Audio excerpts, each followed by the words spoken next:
Hello guys, this is your fanfic dojo and we are back with our new fanfic, which is What If Sakura Proposed Naruto After Great Ninja War Part 1.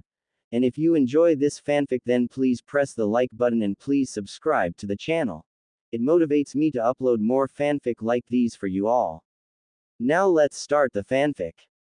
Oh, hell, Yamanaka Ino muttered, and Haruno Sakura quirked her eyebrows up, causing the blonde to look ruffled as she caught the pink-haired medic nin's amused glance.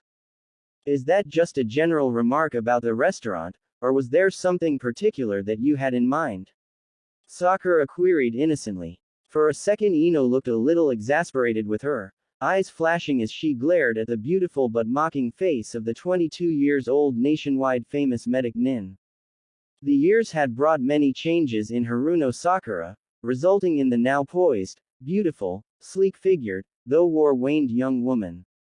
She had regrown her hair slightly past her shoulders, which was currently tied in her usual low-napped ponytail from which some tantalizing bangs escaped. The jade-green eyes held a discreet glow of confidence which her spectacular growth had elided, and the most noticeable change on her face was the green diamond-shaped chakra point on her forehead, proof of one of her many outstanding achievements of the past years. It has been after a while that the two friends had managed to meet for lunch, and for that day, they had decided to try the new food outlet which boasted to have the best tempura in town. Sakura held her friend's eyes, her amusement growing, and Ino suddenly gave an impatient sigh, her tight expression relaxing. You can laugh all you want, forehead, but our conversation is not over yet. Are you going to explain the sudden oath, or do I have to look around the room and guess? Sakura asked wryly, at the same time inwardly grimacing at the warning.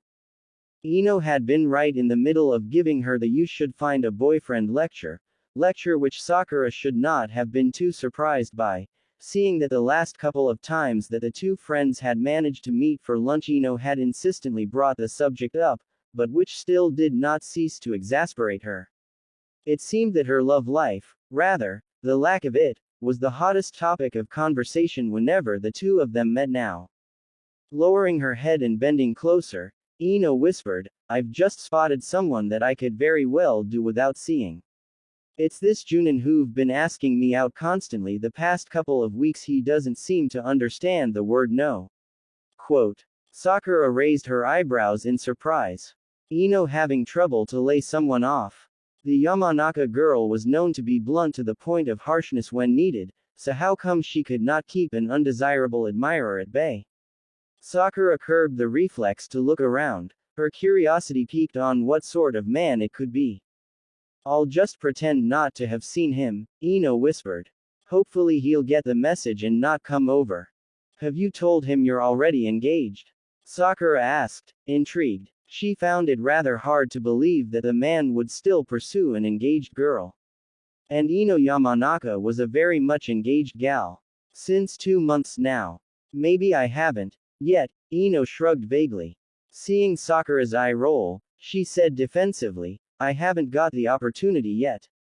It's still all so recent. Ino's 2 years story with Choji had finally been concluded by an engagement, with the wedding planned at the end of the year. Sakura was very happy for her friend. She and Choji were so much in love with each other, and it was clear on how much Choji doted on her. It seemed that her engagement had not stopped her from flirting around, though, Sakura thought ruefully. I'm sure he'll back off when he'll learn that you're engaged, Sakura said firmly, her almost accusing eyes not lost on Ino. Now, don't get all lecturing on me, Haruno. Who've yet to kiss a man, let alone date one. Geez, why do you make it sound like it's a mortal sin? Grumbled Sakura, torn between mortification and annoyance, the latter winning finally as she glared at the blonde girl. It is a sin, at your age, Ino exclaimed. Sakura glared even harder at her. Hey, I'm 22, not 100 years old, she protested, rubbing her temple, a dull headache beginning to grip her. What is it with everybody nagging me about my love life? She fumed to herself. It was as if she wore a banner on her forehead saying, Nag me, I'm single. The way she had been getting comments on her single status recently.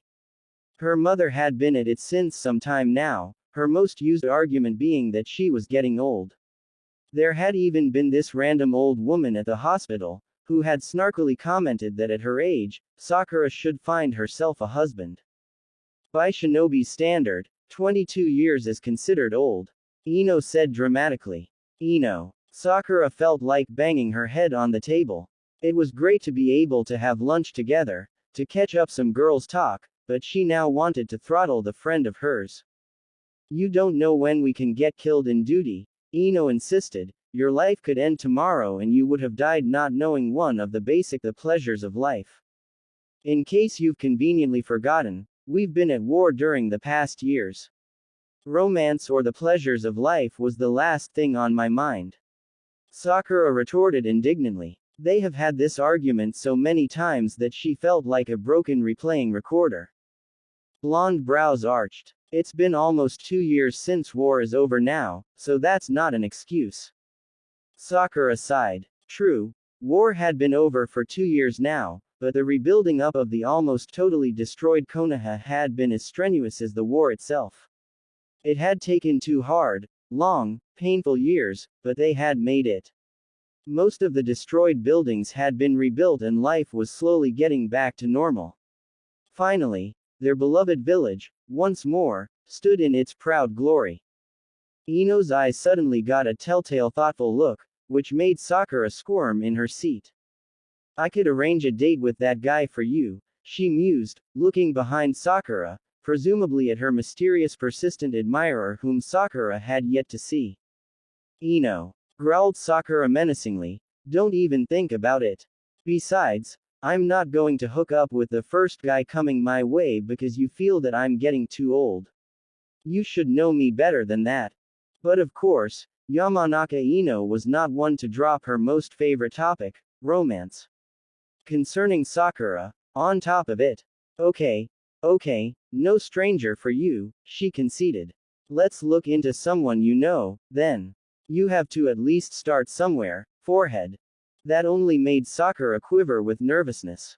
She felt that the conversation was steering into dangerous waters. Are you totally sure that Sasuke is out of your list? Ino ventured, and Sakura expelled a sharp, warning sigh, a vein ticking on her forehead as she glared at her friend. Yes, the blonde hastily retracted, waving her hands defensively in front of her. She could understand Sakura's reaction, as she herself had gotten over the Uchiha. Both girls had been able to wrap up that part of their life, with the conclusion that their childhood crush for Sasuke had just been that a huge, juvenile crush of 2 12-years-old girls. Ino gave a whimsical smile. We finally did it, eh? She murmured, her eyes drawn in the past. The 2 most ardent Uchiha fangirls, and the 2 biggest rivals, we finally got over him. More so when he's back here in Konoha, single, available, and you must agree, still as cool as ever. A slow responding smile appeared on Sakura's face. Yes. We did it, she thought. It had taken a lot of hurt emotions and self-evaluation to finally admit that whatever she had felt for Uchiha Sasuke had been a 12-years-old little girl's dreams, and nothing more. The older she had got, the more wisdom she had acquired, the more Sakura had realized that the feelings she had always harbored for the boy had been so futile. The Sasuke she had always chased after didn't really exist. For so many years, she had clung desperately to a false image in her heart. She had created a Sasuke which she had wanted in her mind, and finally, she had to agree that she had always chased a mere fantasy. When Sasuke had finally returned back to Konoha, that feeling had been concluded. The young man who had faced her had been a total stranger, albeit with traces of her 12-year-old former teammate, which had been the driving factor that she and Naruto had held on and slowly rebuild their bond of friendship with him after all. It had been liberating to learn that she had indeed got over her childhood crush on the boy. Sakura was so immersed in her own memories that she missed the devilish gleam in her friend's eyes. What about our Hokage? The coy voice broke her through her thoughts. Sakura immediately snapped her attention back to her friend. The suggestive way the blonde was waggling her eyebrows made Sakura suspicious that she had been angling towards this particular topic since the beginning. Schooling her features into a neutral expression, emerald eyes guarded, she replied casually, "What about him?" Ino gave an impatient sigh. "Come on, billboard brow, what do you intend to do about what you try so hard to hide?" Ino smirked as Sakura did a double take. "What do you mean? Sakura, we've been friends, then rivals, then friends again for ages now. Trust me, I know when you are interested in someone." "It's nothing like that," protested Sakura. "He's as my friend. My best friend. So, naturally I tend to look after him." Ino rolled her eyes. "Okay, whatever makes you feel safe, but seeing that he has always had a crush on you, why don't you two get together?" "Ino, please," Sakura groaned, as she rubbed the ridge of her nose, feeling her headache mounting. "What? You know that he'll jump at the occasion of going out with you," Ino persisted, scrutinizing the medic nin's face closely. "And you must admit that he's not a bad catch at all. He's so hot." Sakura willed herself not to get too reactive. "You're wrong," she said quietly, "he's long over his crush for me." "No, he's not," Ino insisted. "He has never gone out with anyone too, it must be because he still feels for you. I'm sure he would be more than willing to go out with you if you show the slight interest." Sakura felt she had to stop this conversation, now. She did not like the way their Hokage was being talked about, as if he had a weak point. It felt so demeaning to him. "Ino, stop it. He's no more than 12-year-old boy." Ino opened her mouth to protest, but Sakura quickly pressed on. "The only reason he has not gone out with anyone yet is because he has been so dedicated in his Hokage duty," she said, looking at the blonde girl almost accusingly. "He had been devoting all his time to protect the village, you know that. It doesn't mean that he's not interested in you anymore." Ino argued. "Why don't you ask him out and see?" Sakura remained silent, trying to keep her cool.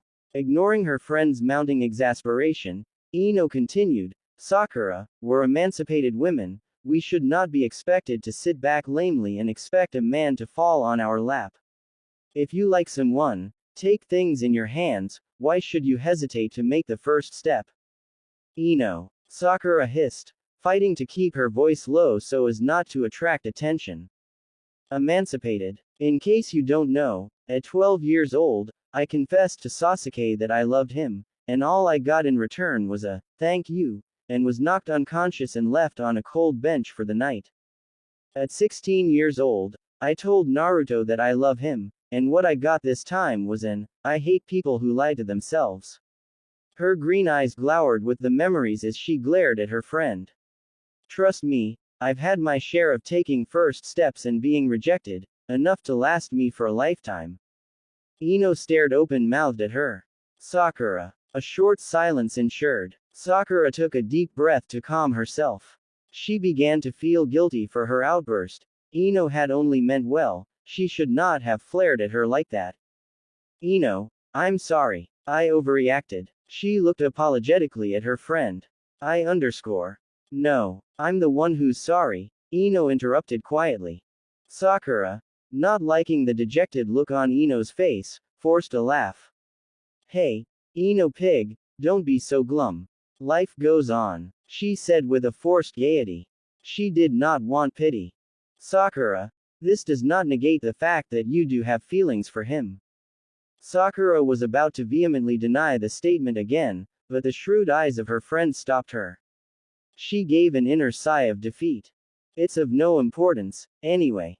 I was too late," she said in a low voice, giving a nonchalant shrug and avoiding the sharp scrutinizing gaze. "That's called karma," she continued derisively. "When he was interested in me, I always rejected him. Remember the bitch I was back then? Eventually, when everything was set that I started to get interested in him, it seemed that he was already over whatever he felt for me." The derisive tone did not fool Ino, she could detect a flash hidden pain behind those green orbs. "Sakura, we were all 12 years old drama queens and bitches at that time. Surely you can't be beating yourself about that. Well, he does deserve someone who does not have the taint of having been nasty to him, ever. Sakura. Ino gaped at her, dismayed. Hey, it's okay, Ino. I'm fine. She flashed a reassuring smile. I'm not 12 years old anymore, I have other priorities than my heart story. I'm happy with my life. Grabbing her chopsticks, she made a big deal out of filling her plate from the platter which they were to share. Now, let's get back to these delicious tempuras while they are still hot, and tell me about the admirer of yours, she said firmly. Maybe I can help you to find a way to put him definitely off. XOXOX. On her way back to the hospital a while later, Sakura automatically rose her head towards the Hokage Monument Mountain. A small smile, holding a mixture of fierce pride and tenderness, broke out on her face as she gazed at the latest addition to the mountain, Konoha's sixth Hokage. He had not been too keen to have his face carved at that time, claiming that it was not a priority, that Konoha needed the funds for more important things. But his protests had been unanimously swept away. Everybody had wanted to see the effigy of their beloved hero as soon as possible up along the other Hokages. The dozen sculptors who had worked on the portrait had done a fantastic job, Sakura thought once again. Even though it was carved in cold stone, they had managed to capture the unique warmth which the Rokudaime, Uzumaki Naruto, always emitted. Sakura's thoughts went back to the conversation she had with Ino. It was true what she had told her friend, she was content with her life. Just as many predicted, namely, Jiraiya, Chiyo and Kakashi, Sakura had surpassed Tsunade, her master, in both the medical field and battlefield. The girl who came from a civilian family, who had no bloodline limit or shinobi legacy given to her, had worked extremely hard and had managed to overcome all the obstacles to rise high. She was now a name which was recognized and very much respected throughout the 5 nations. She had finally made the summoning contract with the slugs, feat which had been possible with her mastering the chakra reserve technique taught by Tsunade. The chakra reserve has also raised her to many higher levels of ninjutsu, genjutsu and had further perfected her medical ninjutsu. She now occupied 2 very important positions as a kunoichi, one as head medic nin of Konoha, with Tsunade as consultant and Shizune shouldering her, and the other, most important for her, as the med nin security escort of the Hokage. Just as Gaara, the Kazekage, always moved with Temari and Kankura by his sides, the Rokudaime did not move without his 2 escorts, one being Sakura. And Sakura prized that position above all. As his escort, she could accomplish the vow she had made to herself long ago, that to do all she could to protect her cherished friend, now their Hokage. Naruto. If on one hand, one truth was she was definitely over Uchiha Sasuke, on the other hand, her feelings concerning her blonde former teammate was a conclusion which she had carefully kept locked within herself, and avoided to ponder upon. Whatever burgeoning feelings she had developed for him had been stalled at a status quo. It's not as if she had much choice too, he had seemed so sure of himself when he had implied that she was lying to herself, those years ago. She did not have the emotional stamina to go through another part of her life by trying to prove her feelings to someone again, she was done chasing loves which finally, maybe were never destined to be hers. Though she may have become an impressive kunoichi to be feared and respected, when it concerned heart matters, she was still more vulnerable than most. But she worked hard not to let her life be overruled by her romantic emotions. She and Naruto may not be romantically involved, but the closeness they already shared was precious above all. She was happy with that. He was her best friend, her buddy, her confidant, and still a bit her punching bag.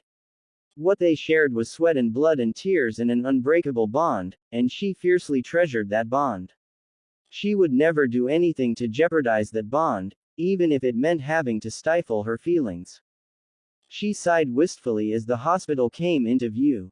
As soon as she set foot in the familiar setting, her mind immediately tuned into the work awaiting her, she could not have the luxury of doing otherwise. XOXOXO. I can't believe that it's 6 years already. Cheeks slightly flushed, brown eyes slightly blurred with pain which she tried to hold, the former fifth Hokage gave a deep sigh and took another sip from her sake cup. Yeah, the low, gruff voice of Uzumaki Naruto resonated, as he gazed at the kanji which was etched in the stone, kanji which himself had etched years ago. Teacher, it said, it was the 6th anniversary of the death of Jiraiya. The two Hokages, the former Godime, which had stepped down from her position 2 years back in the actual Rokudime, sat cross-legged in front of the tombstone, the warm summer sun shining down on them. Tsunade had ceremoniously set out 3 cups. She brought spares, just in case, she said, and a bottle of sake, and the two made a toast to the much-missed Sannin. Naruto solemnly took slow, tiny sips of the only cup he's had so far, never having had a liking for the thing, while Tsunade was at her umpteenth cup, thus the flushed cheeks. They made a striking pair. Both blonde, one tall, lithe, subtle muscle exhibiting the vitality of young strength and masculine, the other emanating wisdom of numerous years, still curvaceously beautiful and feminine. He wouldn't have wanted us to still mope for his death, Tsunade said whimsically. He said his job was to help the next generation and set a good example for them, that he'll gladly put his life on the line, and keep smiling throughout. A silence fell over them, as both set out in a short journey of memories. Giving a mental shake, Tsunade expelled a deep sigh. War is over, life goes on. She raised her cup to take another swig of the fiery drink. Naruto looked at the almost empty bottle of sake, deep affection etching in the cerulean eyes. And you still drown them like a champ, he teased. He grinned as she glared at him. Hey, Gaki, don't go too cheeky on me now, she warned. As if I would, he quickly retorted, mock scared, the blue eyes dancing. Tsunade contemplated the handsome face of the young man. Face, which, much to her dissatisfaction, had been too serious and rarely smiling the past couple of years. He was a far cry from the little 12-years-old boy she had met for the first time those years ago. His face was now leaner, more angular, masculine, though he still wore his hair in the same spiky, untamed style. His body was totally cut and excluding a subtle power which the red Hokage robes did not hide. And he now towered over her, having undergo his last growth spurt. His ascension to the much-cherished title has not been an easy task. She recalled the fight she had with some of the council members 2 years back when she had announced her intention to retire and proposed him as her next successor. One of the main front of resistance had been that he was too young for the job. While they were indeed right in some ways, at only 20 years old, Naruto had still lacked some of the maturity that was needed to rule a village. She had argued that if there were anybody who could really take care of Konoha and protect the village thoroughly, it would be him. He was already the popular choice and approved by the mass as the future Hokage, being the hero several times by then. Another claim had been that he had not had any students or apprentice studying under him. Tsunade would never forget the opposer's expression of dumbfoundedness when Ibuzu had immediately contested that. Sarutobi Konohamaru, grandson of the late third Hokage, and my student, had been Uzumaki Naruto's unofficial apprentice since he was 7 years old, he had proudly announced. Among many jutsus, Naruto had taught him the sexy jutsu _. You count that as a teaching? Had immediately scoffed Koharu Udatane. It shows what a poor teacher the demon fox child is. She had said spitefully. And the Rasengan. Gasps of shock had resonated in the room. It was widely known that the fourth jutsu, the Rasengan, was mastered by a very selected few. For someone to have taught it, and the learner to have mastered it, was quite a big feat. But still, the feudal lord had hesitated, and wanted Tsunade to maintain her position for a longer while.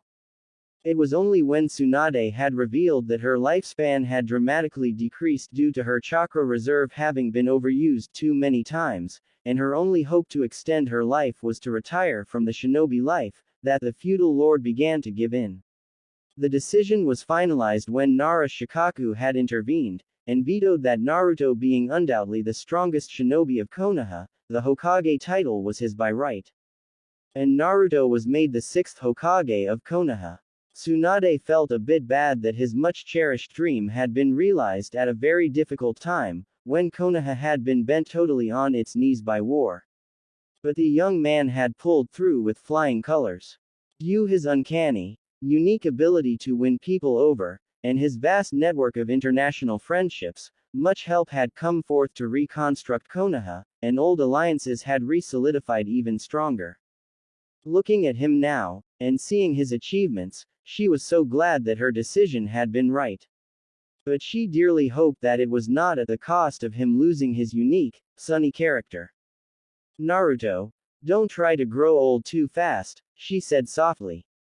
Don't let yourself get brittled into a work-addicted man. Blue eyes looked quizzically at her. I though you always complained that I was too immature, that I needed to tone down a bit. The older blonde smirked. Well, true, but I miss the knucklehead that you were, she admitted. Just don't let yourself be hardened into a dark being. Naruto grinned widely, his eyes creasing in the old familiar way as he did. Don't worry, Ba-chan, he chuckled. His thoughts went to his mother, Kushina. After all, being a knucklehead is in my blood, he said softly, as the memory of the cheerful attitude that his mother had when they first met in the Fox realm, despite all the hardship that she had been through, came to his mind. Tsunade smiled ruefully, knowing exactly what he was making allusion to. Kushina, yes, it's unquestionable that you have inherited her character, she agreed. He felt a deep sense of pride at her words. The painfully brief time he had met his mother had been enough to make him love her with all his being, and any illusion that he resembled her filled him with a fierce pride. Thankfully things are looking much better now, Tsunade said after a short silence. It's high time you relax and have some fun. Time for romance. A mischievous glint crept into her eyes as she looked at him. Surely it's not too difficult, what with the horde of willing, screaming fangirls that you now have at your heels. Hey, it's not as if I ask for that type of attention. Naruto protested, a pink hue creeping up his cheeks. Well then, do you have someone particular in mind? She queried. She had a knowing look in her eyes while she observed him carefully. Oh yes, he did have someone in mind. He has had her in mind ever since his tender childhood. He did not reply immediately, his thoughts on his mother again. Find a girl like me to love. Kushina had told him, and he could not think of anyone who would be more similar to Kushina than the one he had always had in mind. Yes, I do, he finally murmured, his thoughts on the scariest, most hot-tempered, most loud-mouthed and smartest kunoichi of their generation in Konoha. The one for whom his heart had always raced. Sakura-chan. But actually doing something about it was another whole story. Tsunade smirked, guessing who his thoughts were onto and guessing the reason of his hesitance. Don't be discouraged by past refusals, Naruto. Among the last words of your teacher said, she pointed her chin towards the memorial stone at this, was that, getting rejected always makes a man stronger. Naruto chuckled, internally agreeing. He noticed the deeply sad and remorseful look that had crept onto the woman's face. If only, she sighed heavily. If only I could turn back time, she thought, at the same time chiding herself for the weak, foolish hope. It was too late for regrets now. Naruto, some things need to be done in their right due time, and I think now is the good time for you to make your move, she said softly, firmly. Take some time for yourself, for your personal life, you highly deserve that. XOXOX. Your shadow must be somewhere around. Tsunade asked later, as the two made their way back to the village. Naruto chuckled, yeah, he was technically outside Konoha, even though they were just on the outskirt of the village, so naturally as Hokage, he would have someone at his tail. He was glad that it was one of his two security escorts, not some anonymous Anbu. He stopped at a tall tree. The glacial aura was too obvious to be missed. Tem, are you sleeping up there or what? He called out. Silence. The next instant, with a graceful landing, Uchiha Sasuke appeared besides the two. We are done, Naruto announced cheerfully, stating the obvious. Sasuke nodded a greeting at Tsunade. Watching the two, Tsunade felt a nostalgia swelling up her stomach. Her old team, consisting of Jiraiya, Orochimaru and herself, had been a mirror image of the legendary Team 7. But with totally different outcome, though. Where her own team had failed, Team 7 had succeeded. Team 7 had been reunited again. It shows that the new generation would indeed always surpass the older one, she thought. Naruto smirked at Sasuke. Hope you weren't too bored up there. He asked, only to be met by an expressionless face. Oh, I forgot, snakes like to bask under the sun, right? He added slyly. This time he was met with a narrowed glare, the black eyes flashing. Naruto's grin widened. Any reaction from his cold, silent friend made him feel triumphant. One of his most prided achievements was that he had managed to bring his best friend, his brother, home. After all the long years of chasing after him, the final step has been almost easy, finally. When he had, at last, faced the Uchiha, the long-awaited, destined confrontation, Naruto had struck a deal with him. If I defeat you today, you have to give me your word that you would return back to Konoha. You will have to make the pledge to become a shinobi of Konoha again. Sasuke had laughed arrogantly. You really think you can beat me, Dobi? He had sneered. I'll crush you in a jiffy. The more reason that you shouldn't be scared to give me your words then, right? Naruto has shrugged. Okay. Just on a whim, I'll agree to the foolish deal of yours. Many things had driven Naruto that day when he had fought with Sasuke.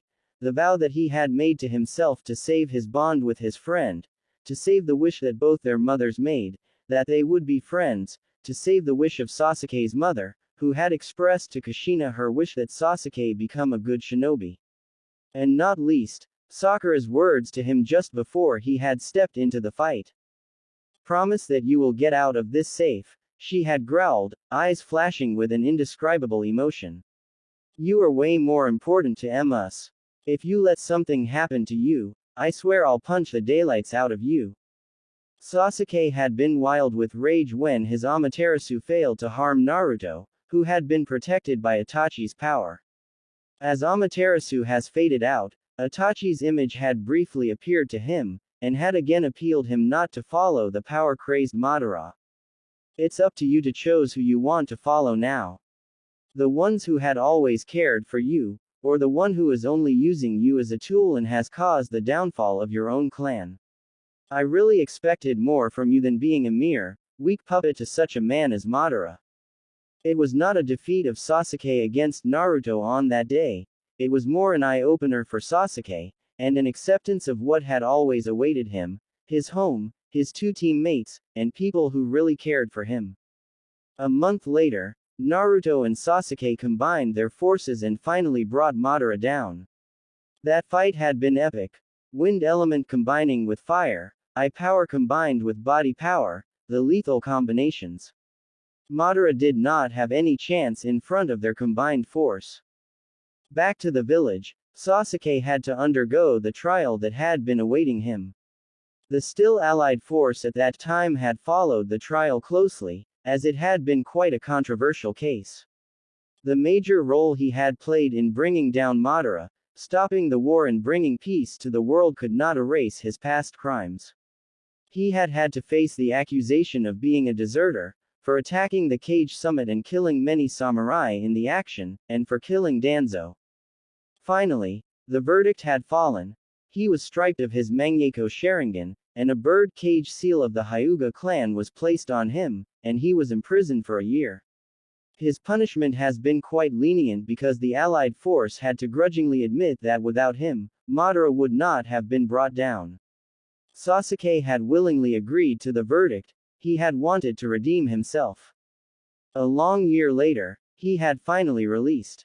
It had been a slow, painstaking process to get the Uchiha to open up to his two teammates. But with the dedication of Naruto and Sakura, they reached there. The village were more willing to accept him now. And when Naruto had announced his intention to take Sasuke as his personal bodyguard, Many had openly voiced their disapproval of such decision, claiming how such a traitor could be given such an honor. But the new Hokage had not budged from his decision. Though it had shocked many, Naruto had asserted his total trust on the Uchiha, proclaiming that he knows that Sasuke would protect him with his life. And he had not been wrong. As soon as they reached the gates of Konoha, Tsunade parted ways with them, leaving the two to make their way through the village. As usual, all the people they crossed enthusiastically greeted them, the two famous friends, totally opposing in looks and character, yet both attracting attention to the same intensity. Naruto smiled. Life was good. He had been able to achieve most of his dreams. Now remained to woo the girl of his heart. What's the silly smile for? Naruto slid a glance across his friend. He had been thinking about dropping by the hospital. What's the scary look for? He countered. Sasuke sighed. What are your plans for now? He asked instead. I think I'll drop by the hospital. Black eyes slanted sideways towards him. In this case, I'll leave. I have some things to attend to. Naruto frowned. Was it his imagination, or had Sasuke been avoiding them the past couple of weeks? You're welcome to come by too, he said. No. Are you avoiding us? Don't be paranoid, Sasuke said lazily. Naruto eyed him, suddenly serious. He had never dared openly ask Sasuke about his feelings for Sakura. Sure, he had never showed any romantic inclinations towards her, but still, with Sasuke, one can never tell.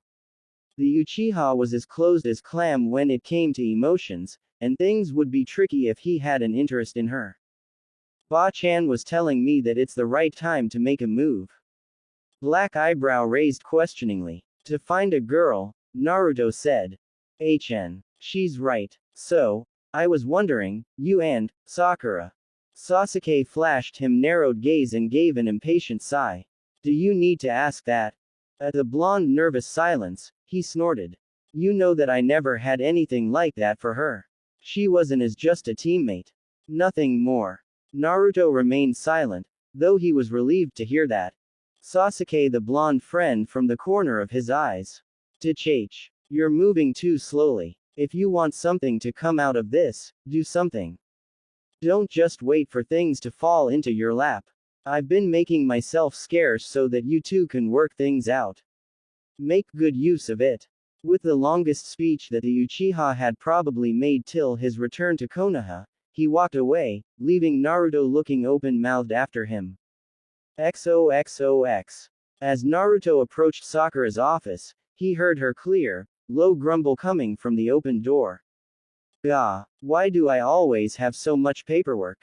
A better question would be, Naruto's deep, gravely voice made Sakura gave an involuntary yelp as she snapped her head up from the high pile of reports to see the blonde young man propped against the doorframe, arms crossed casually, grinning widely. Why was paperwork ever invented? He finished. Can't you knock? She looked like a child caught in the act of having her hand in the cookie jar. The prim and proper, meticulous medic Nin did not like being caught with anything that hinted at her slacking, most especially not by their Hokage, whom she was always chastising about being too slow on his paperwork. At an already open door. And miss your complaint. Blue eyes danced in laughter at her discomfort. Paperwork are very important. It keep clear tracks of what is being done. She recited what she was always drilling in his mind whenever he complained about that aspect of being the Hokage, though he delegated most of the paperwork to his two secretaries which he had recruited. It's just that today I had particularly a lot of reports and since I took a long lunch break, I'm lagging, she grumbled, going back to her attempt to locate a specific report from the pile. Sakura-chan, it's okay to admit that paperwork is a pain. He chuckled, at the same time surreptitiously let his eyes drink the sight of her. He couldn't help himself. He gave an inner sigh. The more the years had gone by, the older he got, the more intense his feelings for her had become. His admiration and respect for her had only increased. Added to the mix was now a growing longing, an increasing desire for her. Physical desire. That ever-present basic human need. But he was no more that brash 12 years old boy. He knew there would be consequences to his words and action. She was probably the closest friend that he had, his most precious person, and he did not want to risk jeopardizing that bond by doing anything thoughtless and rushed. Furthermore, he doubted that things would be easy, what with his rejection of her confession years back. He had been harsh, but he could not have accepted her immense sacrifice back then. It would not have been fair to her if he accepted her at that point. He had not wanted to interfere for the feelings she still might had for Sasuke, despite her saying the opposite, not when they had been so close to their aim, after all those long, hard-working years to get Sasuke back.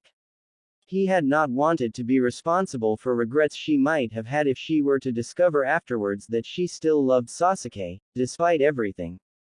It had been horribly hard, holding his feelings in tight check the following years, but he had to do it.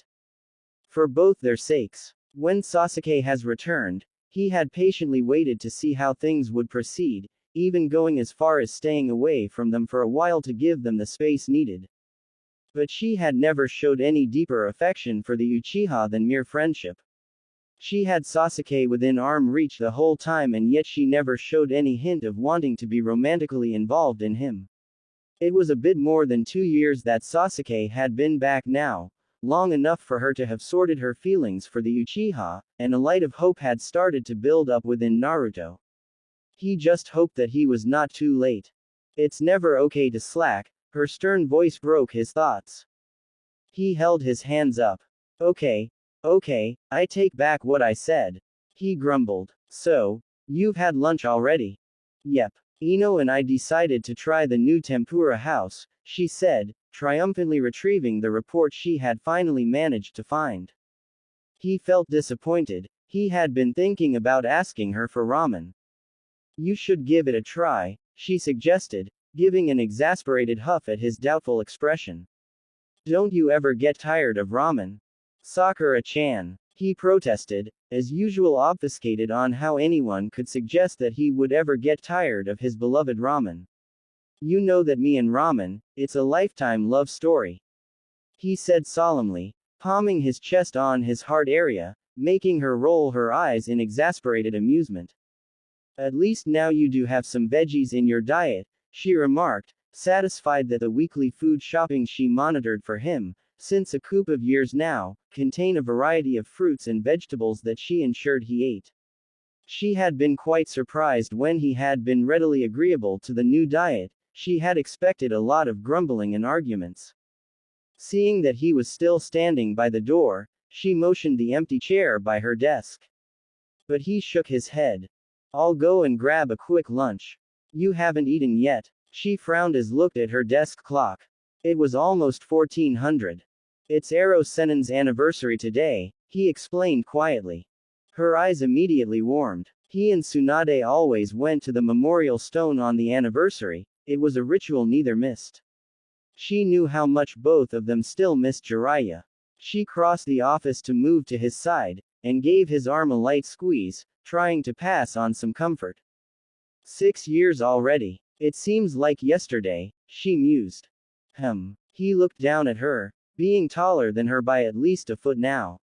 Time flies, only the memories remained. And the strength he has instilled in all of us. Giving a sigh, he reluctantly straightened himself. I'll leave you to your work, then. Take care. With a cheery wave, he left. She wondered whether she should have still accompanied him for lunch, but she did have lots of paperwork to complete, and a late operation scheduled. She really could not afford another break. XOXOX. Later that day, Naruto stood at the wide glassed window of his brand new Hokage office, looking out at the village spread in front of him. Konoha, his beloved village. His love for Konoha and its inhabitants was so fiercely encompassing that he had never thought twice to invest all he had, sometimes more than he had, for them. He had never backed out from stretching himself thin to cater for everything and everyone during the difficult after-war time. And he was lucky to have a strong support from his friends, without whom he would have been surely run down by the massive task of taking over the village at such a difficult time. His face darkened when he thought about all that they've lost during this war. He was at least greatly thankful that the major lost had been buildings, that the human lost had been kept to the barest minimum. All the civilians had been safely sheltered in the secret hideout, reason why he had allocated a handsome share of the reconstructing finance into reinforcing the shelter again. And most of the Konoha shinobi war force still stood. He had made sure that he protects as much shinobi as he could during the war. Amy, his secretary, a kunoichi in her 30s, came in the office. Sai-san called for a meeting. He is on his way, she informed him, as he turned to look at her. He frowned. Sai was now an Anbu captain, chief of the secret ops. His task comprised, among many others, to gather information on what was happening around in the other nations. For him to call for meeting meant that he had some serious news to impart. Okay. Send him in as soon as he arrives, he told Amy, and she left with a nod. He walked back to his old desk. The Hokage Tower being the last building to be built, the office was still bare, save for the old desk and chairs borrowed temporarily from the academy. He had preferred to direct the funds into more important matters. A carpenter was supposed to work on the furniture and fixtures the following week, but he was in no hurry. Some while later, Naruto had Amy calling out some others members of the Hokage team for a meeting. What Sai had to tell was important enough to be shared with them. Slowly, one by one, they all arrived, all greeting him by his name. It was one of the things that Naruto had insisted upon, that none of his close ones called him by the formal Hokage title. Himself having always disregarded calling the two previous Hokages by their titles, he could not digest the thought of his close friends calling him Hokage-sama. He looked around at his team. Among the first thing he did when he took seat as the Hokage was to build a team in which he could place his total trust, a team which he was comfortable with. The Hokage team, as he liked to call it, his most important, vital cell, which had shouldered him throughout the hard time. Not surprisingly, most the members were from the 10 teams of his Genin graduation year. Nara Shikamaru, probably the most intelligent man out there, as his intelligence ops and strategist. Hyuga Neji, as his chief of defense security. Sai as his chief of secret ops. He was shouldered by Ino, who attended meetings when he was out for missions, which was quite often. Sakura as chief medic nin. Sasuke, as his right-hand man. Also members of the team, though only present for more important meetings, were Kakashi and Tsunade, acting as elders and consultants. The council, comprising of all the clan leaders, still existed, though they only interfered in major decisions, same as it was with the previous Hokages. With such an outstanding team by his side, Konoha could only shine, Naruto thought proudly. As the initial clatter subdued, Sai was the one to open the meeting. There had been an unusual attack in a small village found on the Kumo-Kiri border, he told the others, having already briefed Naruto. Naruto glided a report towards Neji, the first one sitting to his side. 6 patrolling Kumo shinobi have been found dead. No signs of battle, and the cause of death unidentified. The attacker or attacker's target is still unknown, as the village does not hold anything of value. None of the locals are implicated, at least not yet, Sai reported. Sakura raised her eyebrow questioningly. What do you mean, cause of deaths unidentified? All 6 of them had died in the same way. There were no external or internal injuries, no poisoning detected, nothing. The 6 shinobis just seemed to have died. That definitely caught Sakura's attention. You mean even the autopsy did not reveal any cause of death? We do not have the autopsy report yet, Sai replied, but the first unofficial news is such. Sakura frowned as she looked through the report which had reached her. The autopsy must have been carried out under the supervision of Mayuri, the head medic nin of Kumo village. She knew the man personally, having worked with him during the war. He was competent, but still, Sakura found it hard to accept that no cause of death had been found. Even under the rarest jutsu, shinobi's deaths are caused by the body failing at some sort. Shinobis were human being, After all, and the 6 shinobis described in the report showed that they were standard Kumo Junins. Is that something to be worried about? Naruto asked Sakura. 6 healthy shinobi cannot drop dead without any valid reason, Sakura said slowly. Shiba Mayuri would not have missed the cause of deaths, if there would have been any. No one even questioned the validity of the reports. Sai would have investigated the case more than thoroughly for correct info before bringing it to the meeting. Unless there's someone in the League of Orochimaru out there, Sasuke slowly said. A deep silence followed his statement. That man had been able to do anything with the human body. He had transgressed all limits concerning the law of the human body. But he was dead, as was his apprentice, Kabuto. 6 powerful shinobis dead, all at once, all seemingly of the same cause, repeated Shikamaru. If we assume that they were assassinated, then it is cause for concern. The 5 nations have been at peace since the war now, so this eliminates any theory of attack from a foe nation. It means there is a new enemy group, with a new jutsu which we are not aware about, or, as Sasuke correctly said, someone with the caliber of Orochimaru, out there. An uneasiness gripped each of them. Such type of attack can only be perpetuated by a group, Neji declared, as the report lied open in front of him. For the shinobis to be attacked without any of the villagers having been aware of it, the attack must have been highly organized, smooth and swift. A single person would not have been able to achieve that, unless someone with incredibly immense powers. Naruto frowned. The idea of another terrorist organization threatening the peace which they had all fought so hard for angered him. He knew that he would have to keep a close tag on this case. It's been 2 days already, and Kumo had not made any progress yet in the investigation, Sai stated. I am working to gather as much intel as possible on that. I will immediately send a hawk to the wreckage. However much we would like to interfere, unless Kumo asks us for help, we cannot dip in, said Naruto, guessing that Sakura curiosity must be at the highest and wanting to have a look at the bodies herself. Keep a close eye on this, Sai, Naruto said. The dark-haired boy nodded. I'll increase our patrol force immediately, Neji announced. No one in room contradicted him. The 4th Ninja War had been instigated by a mere organization, after all, and they all unanimously agree that it was never too careful to be on alert, however remote the probability of an attack in Konoha there might be. Haruno-san, all 3 of them are stabilized now. Here's the report.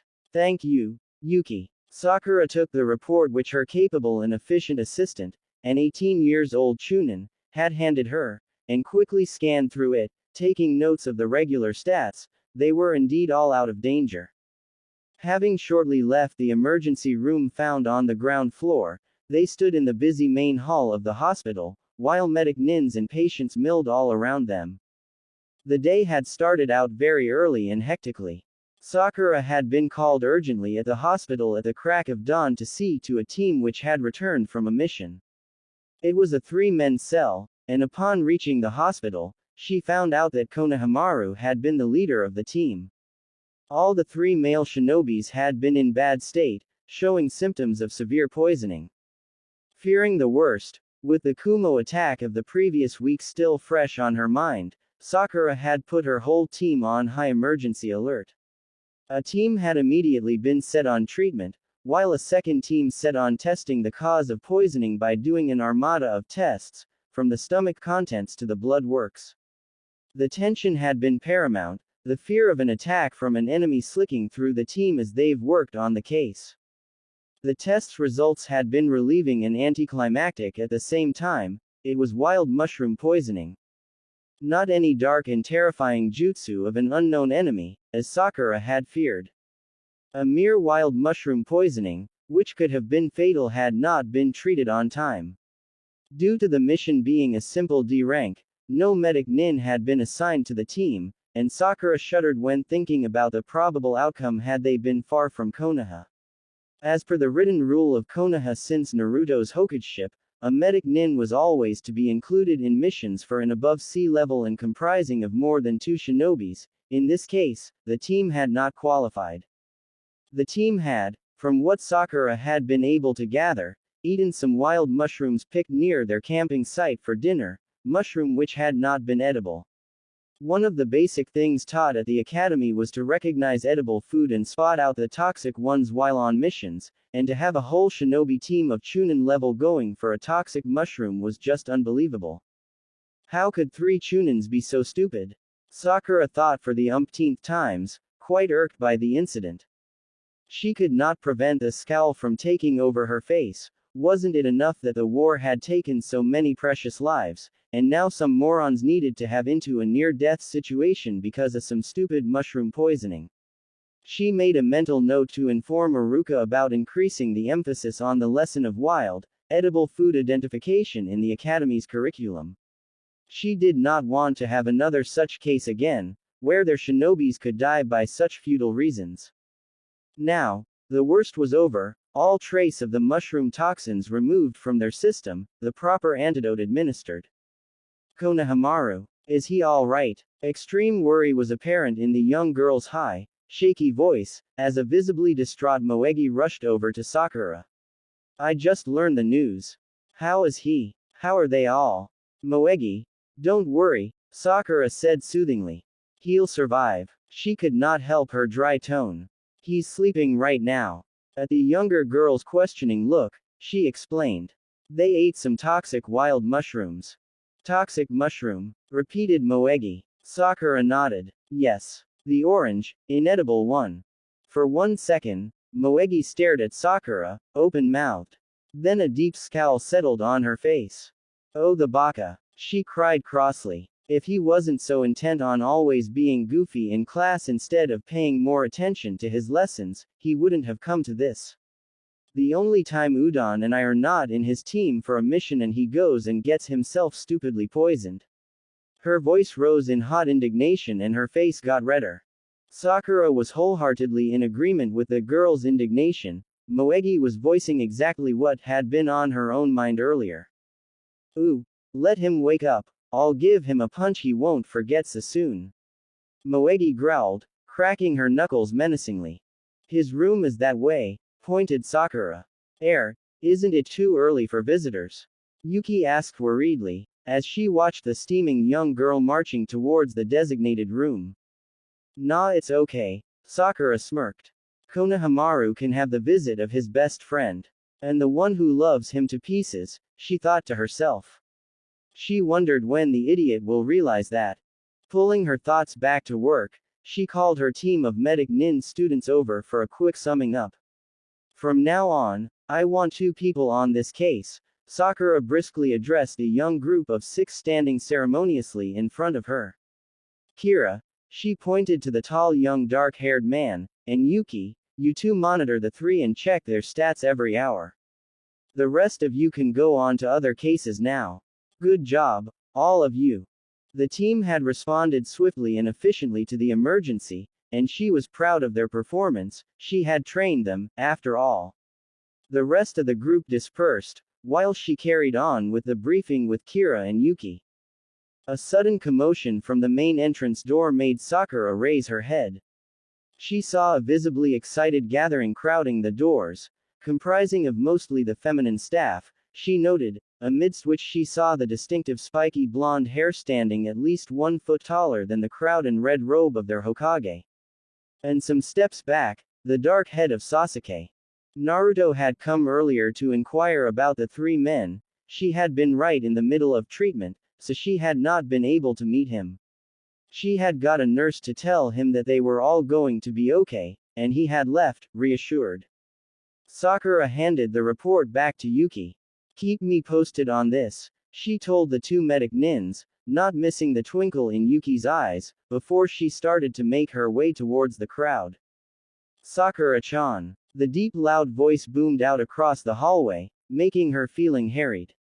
He still had not get over the habit of being obnoxiously loud when calling out to her, and no one seemed surprised by their Hokage thus seeking the head medic nin. They were all used to it. As she quickly walked over to Naruto, her sharp gaze noticed that he was holding his right arm up, close to his chest. And he was bleeding. That made her immediately frown. Reaching close enough, she asked, What happened to your arm? Her sharp tone and piercing green eyes made Naruto involuntarily nervous. I'll leave him to you now, Sasuke drawled almost lazily, ignoring the almost pleading look that the Hokage was sending his way.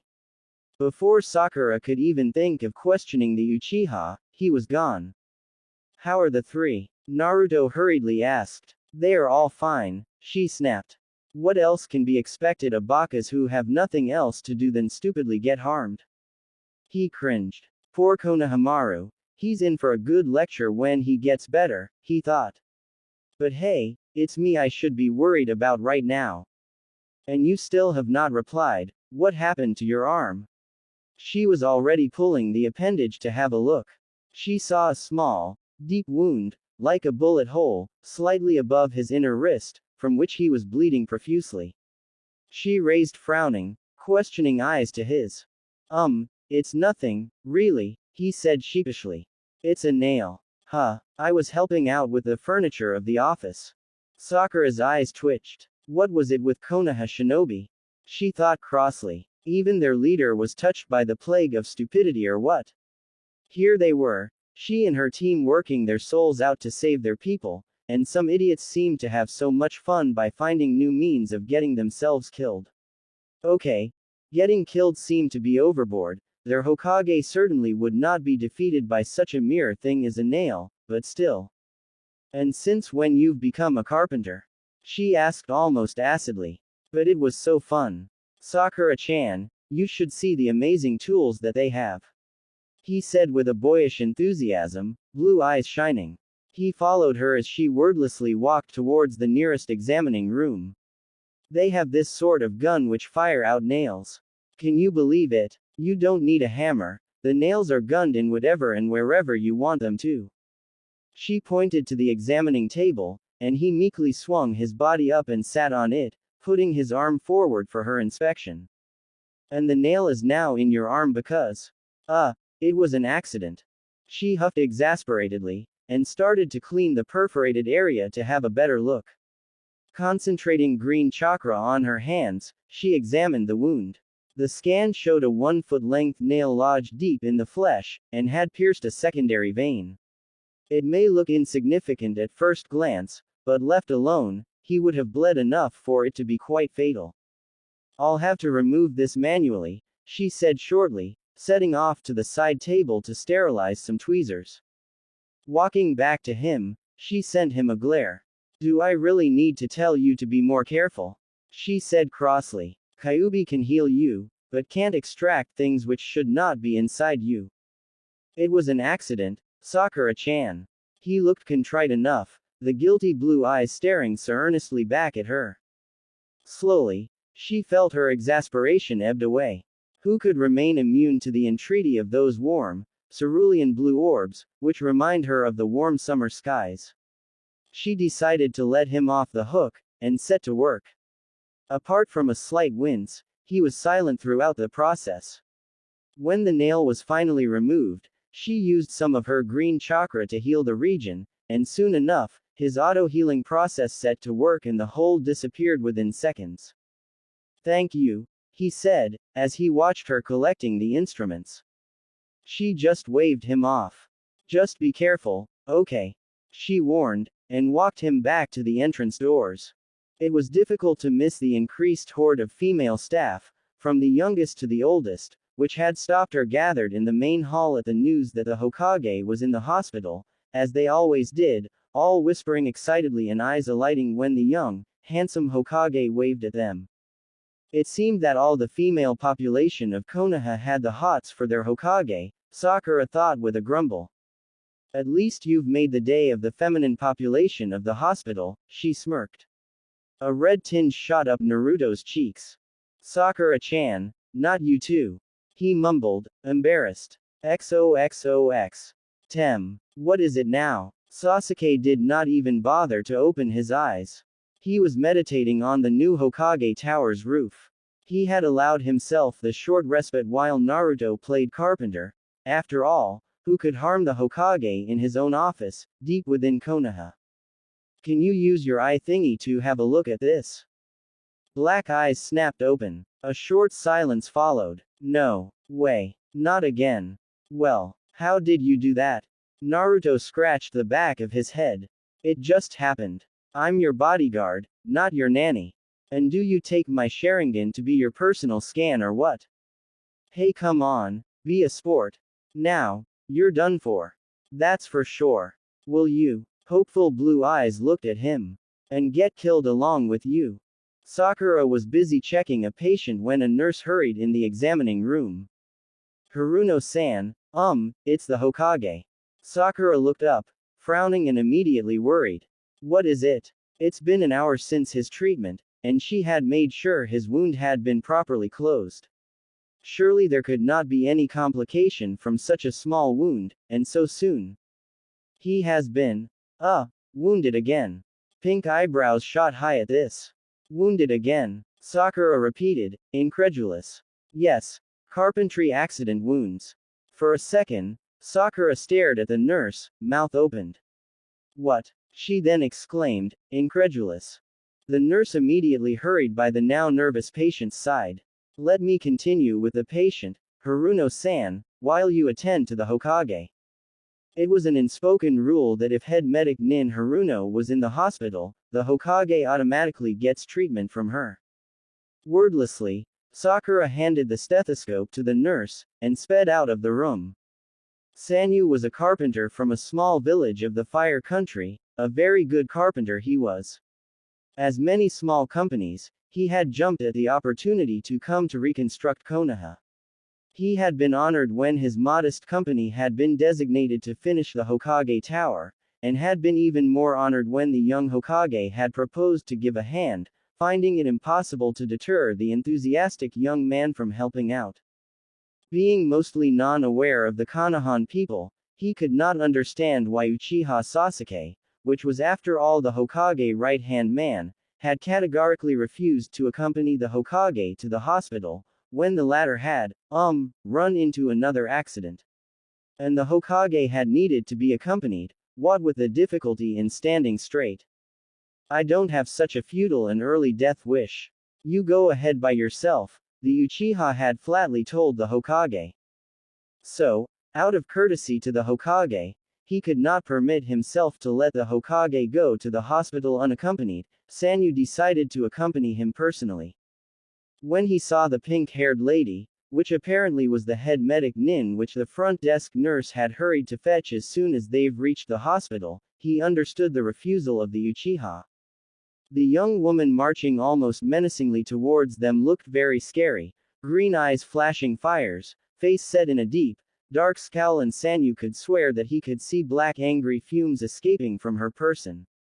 His first reaction as she advanced towards them was to cower behind the Hokage, but it seemed that the Hokage had the same idea, because in the blink of an eye, the carpenter found himself facing the formidable medic Nin head-on, and alone. Hokage-sama. The carpenter turned around nervously, only to find the young and mighty Hokage standing some steps back, peeping at the incoming scary lady. What happened? Sakura barked, flashing green eye impaling both men to the spot. It was an accident, the poor man stammered. Just an accident, Sakura-chan. Naruto vigorously nodded his head. With. Naruto gulped audibly. The nail gunner. She could feel a vein throbbing in her forehead. Her eye twitched furiously. Naruto. She growled. Who had been stupid enough to give this dunce of a Hokage the nail gunner again? She thought. Naruto quivered when he saw her clenching her fingers in a tight fist, while Sanyu finally found the use of his limbs again and had moved several steps away. Where? She barked again. Naruto nervously lifted the flaps of his robe and pointed towards his upper torso. She could see blood seeping from his orange inner shirt, the wound were on his right side. She could barely hold herself from punching the blonde. Her fist itched to make a satisfying, chakra-enhanced blowing contact on the knucklehead's head, but remembering that he was the Hokage now, and they were in a public area, she restrained herself. She satisfied herself by giving him a whack on the arm. She hoped that none of his organs had been punctured. To the examination room, she told him grimly. Turning to the carpenter, her eyes flashed ominously, she growled, you'd better make sure that your nail gunner does not get in the Hokage's hands again, understand? Yes, ma'am. Of course, ma'am, Sanyu replied hastily. Looking at their retreating back, the carpenter released a shaky breath which he had not even been aware of holding. Is she always so scary? He whispered, awed, to one of the nurse. When it concerns our Hokage's safety, yes she is, the nurse replied back. In the examination room, at Sakura's short command, Naruto was removing his robe and shirt, taking the safest approach in front of her temper, that of silence. I really don't need to treat you for these types of things, you baka. Her angry glare burned into him. Don't you have more important Hokage duties to do, like taking care of the village? He started, but she cut him off. How the hell have you managed to get nails here? She asked incredulously as she examined him with his green chakra-enhanced hands, bent over his lying form. The nails, too this time, were embedded on the side of his torso, beneath his armpits. And by sheer luck it seemed, they were buried in the flesh and muscles only, a little further it would have punctured his right lung. What were you doing with that nail gunner? She glared at him, before dabbing some antiseptics over the wounds and getting to work. He stuck to his best strategy of the moment, that of silence. As she extracted the first nail, she saw that it was a headless one, which would explain why his clothes had not stopped them. Of all the stupid things to do, she muttered under her breath.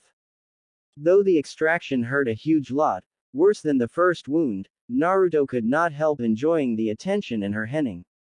After the long years of dragged ordeal which they all had gone through, he welcomed the little lapse of normality that her scolding was bringing about. He could be called a masochist, but it gave him a fuzzy feeling when she scolded him like that. It showed that she cared enough. And he has to admit the feeling of her warm breath on his bare skin as she worked closely to his chest was doing wonderful things to his senses. She had raised the upper part of the exam table, so her face was close enough. I was trying to help. He broke the silence of her ruminating as she worked. As Hokage, I must be able to do some manual labor as well, right? He murmured, needing to say something as he watched her concentrated face. She gave him a dark look. Surely you had other means to help rather than jacking yourself with nails all the time. She snorted, as she carefully removed the second nail. The sharp pain made him wince, and he did not reply. The two nails removed, she directed her green chakra to the wounds, inspecting for any residue. Finding none, and satisfied that the extraction had been cleanly done, she focused the chakra on the gash and started to close it. She had lost count on how many times she had healed him since she had become medic nin. It was far from the first time that he stood near naked under her healing hands. Yet as her hands hovered over the broken flesh, she could not help but admire the familiar but ever-changing anatomy. He was so far from the young lanky boy she had started to heal, all those years ago. Her eyes made an appraisal of the smooth, tan skin rippling over hard, steeled muscles. No over-bulging, showy muscles here, just the right amount of sleekness. He was superbly built, she thought for the umpteenth time. Nice wide shoulders and toned chest tapering into an appealing V shape. And there was no mistake of the power emanating from him. He was the Hokage, after all, the strongest in Konoha, so naturally his body showed it. With her face bent over him as she worked, she was close enough to have his masculine scent tantalizing her nose, warm, earthy, with a hint of ramen. She felt a delicious shiver go up her back. Not surprising at all, she thought. With all the ramen that he ingested, she was sure that he must ooze out the thing through his pores. Will his skin have the taste of ramen as well? Her thoughts suddenly screeched to a halt at the turn they were taking. Whoa, what the hell was she thinking? She hastily snapped her thoughts back. At the same time, she realized that she had paused in her work, and had been staring at his bare chest for she had no damn idea how long. Giving herself a hard mental shake, she swiftly straightened up, avoiding to look at him directly. She could feel a heat starting up her neck as she turned away and busied herself with the medical instruments. Her heart was pounding in her chest. Good lord, I hope he had not realized that I was giving him a look over, she thought almost frantically. Sakura-chan. Naruto looked quizzically at her. Sakura steeled herself. There, you are done now, she said, working hard to keep her voice even as she turned to look at him. To her relief, apart from a slight puzzled frown, he looked clueless. And you stay away from that nail gunner, you hear me? Because trust me, if I hear that you've hurt yourself again by anything concerning furniture making, I'll tie you to a hospital bed so that you do not go near any tools at all, she threatened. He gulped, knowing that she could well follow with her threat. Sakura-chan, that's pushing it a bit far, he laughed nervously. She humped darkly. Yuki came in the room at that moment.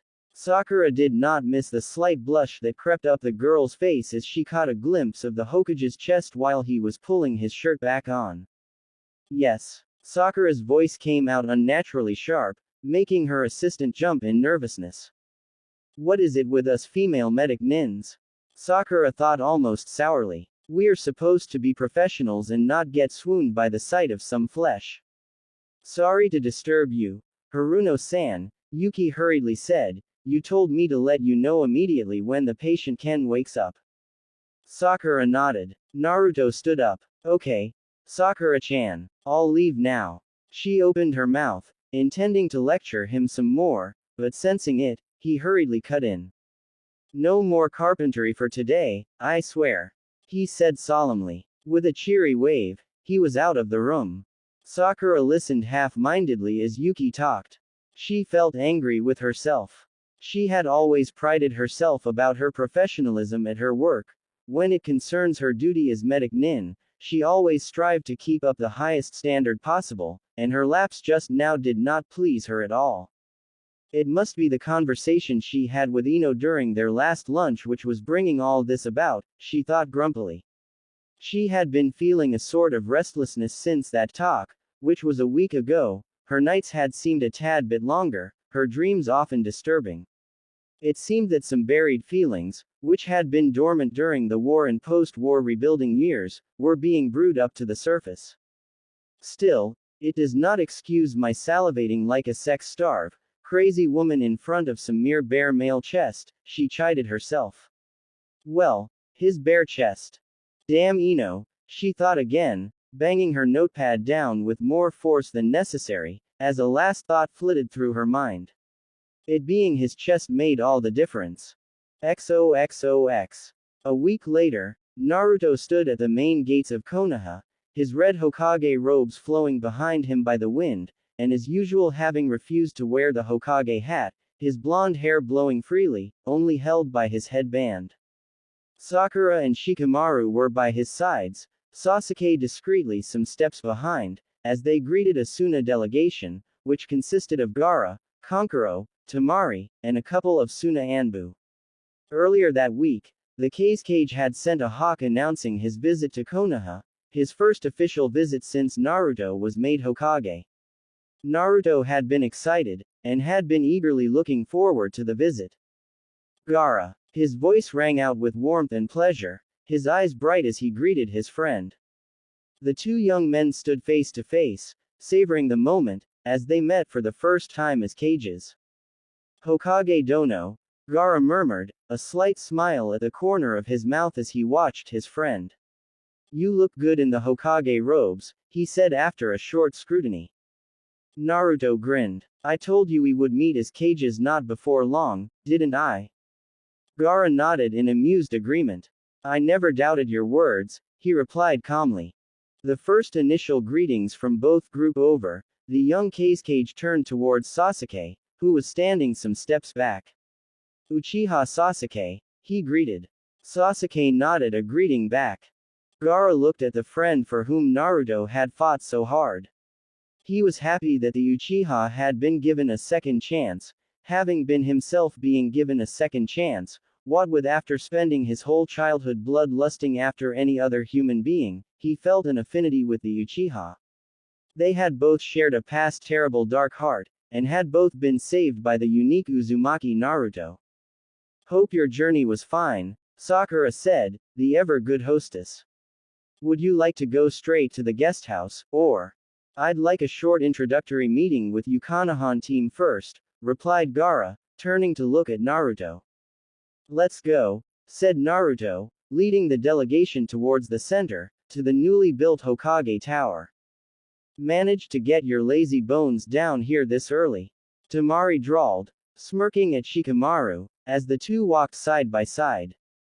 Shikamaru gave a long sigh. We were assigned to receive you guys, he said, his eyes lingering, despite himself, on the Suna kunoichi. Temari sneaked a glance at him.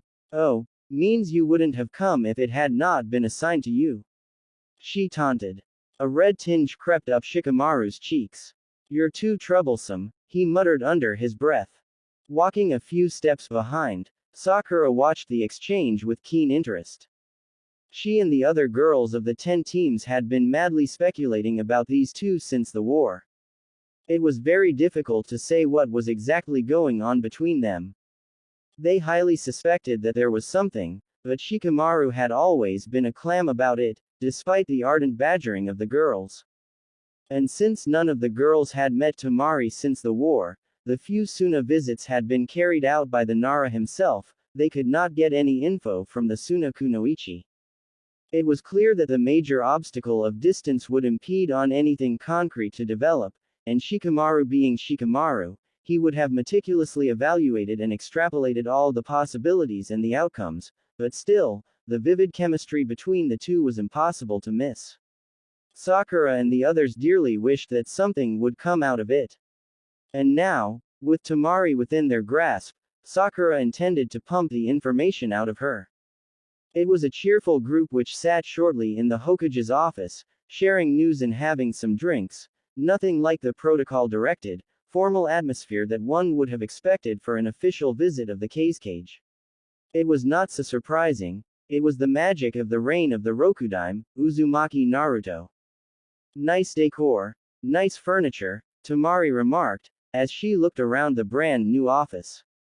Sakura smirked. Yeah, it comes with the added bonus of our Hokage's blood.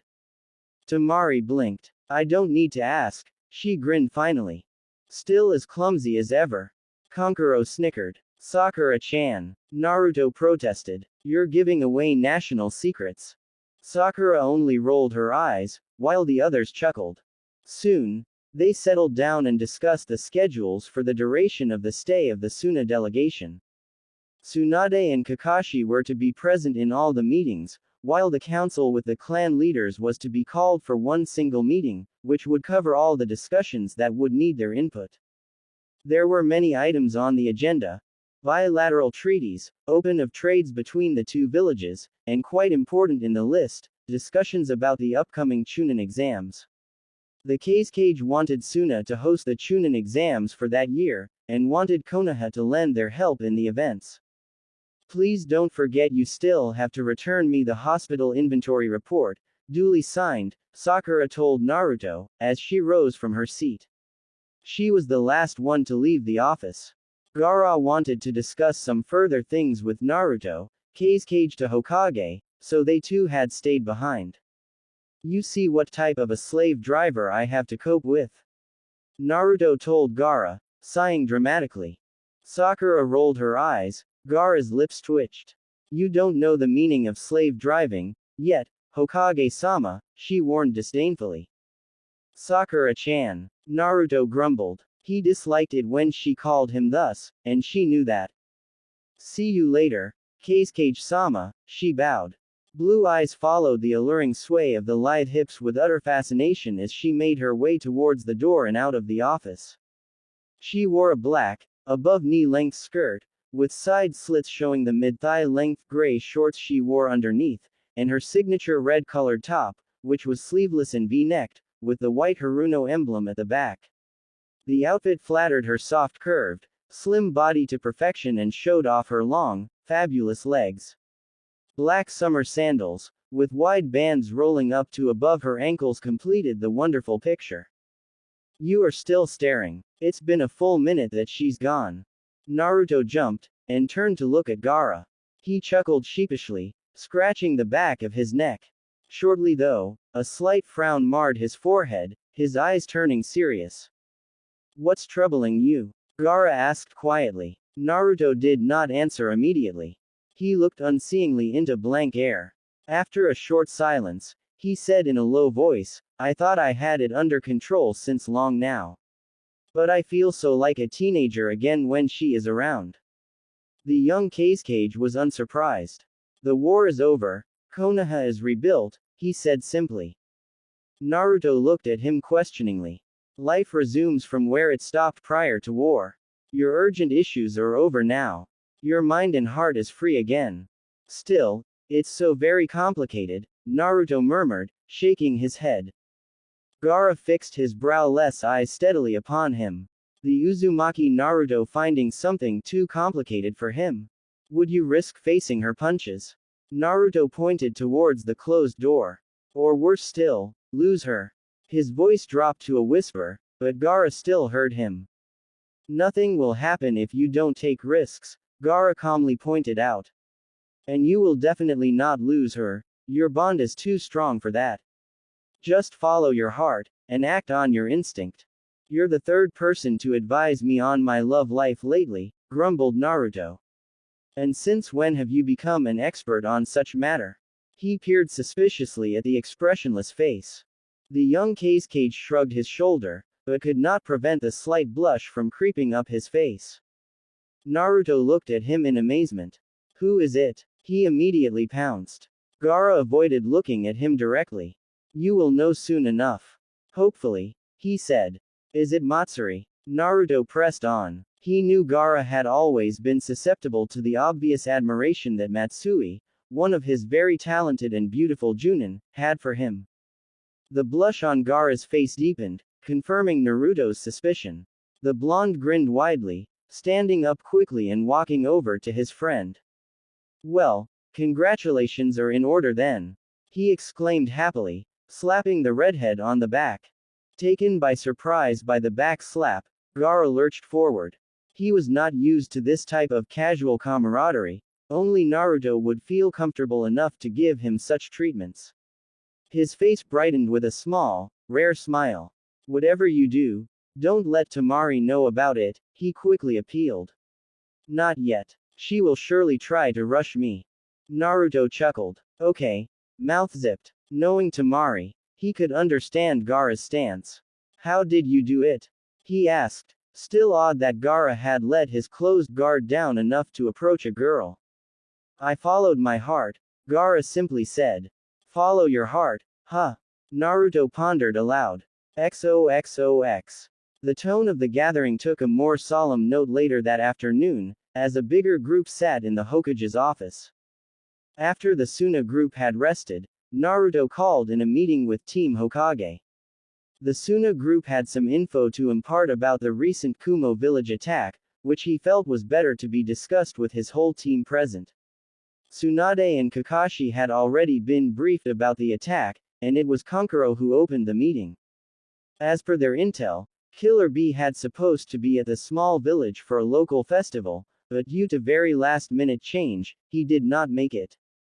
Apparently, the change of plans had been so last-minute that they did not have time to inform the village leader, said Kankuro. So, he was still expected as the festivities proceeded on. The tension of the Konohan group sharpened palpably at this new information. Kakashi's single visible eye was serious as he looked at Naruto. This opens the possibility of attack being targeted at Killer Bee, he said. Kankuro nodded. That's what we deduced too. It would explain that nothing was damaged or missing from the village, slowly agreed Sai. It was curious that with the 6 patrolling shinobi dead, nothing was taken or destroyed, the enemy would have had a free field. They wouldn't have met any resistance from the villagers, with none of them being ninjas. This leaves 2 possible causes of the attack, Shikamaru mused after a short silence. It's either an attack aimed at the Raikage and Kumo, or a direct aim for the Hachibi. We came to the same conclusion, said Gaara. So, if we go for option that it had been the Hachibi which had been the target, we must face the eventuality that there are some Jinchuriki trackers out there. A heavy silence fell on the room. Sakura's eyes widened at the implications. She felt a trickle of fear running down her back.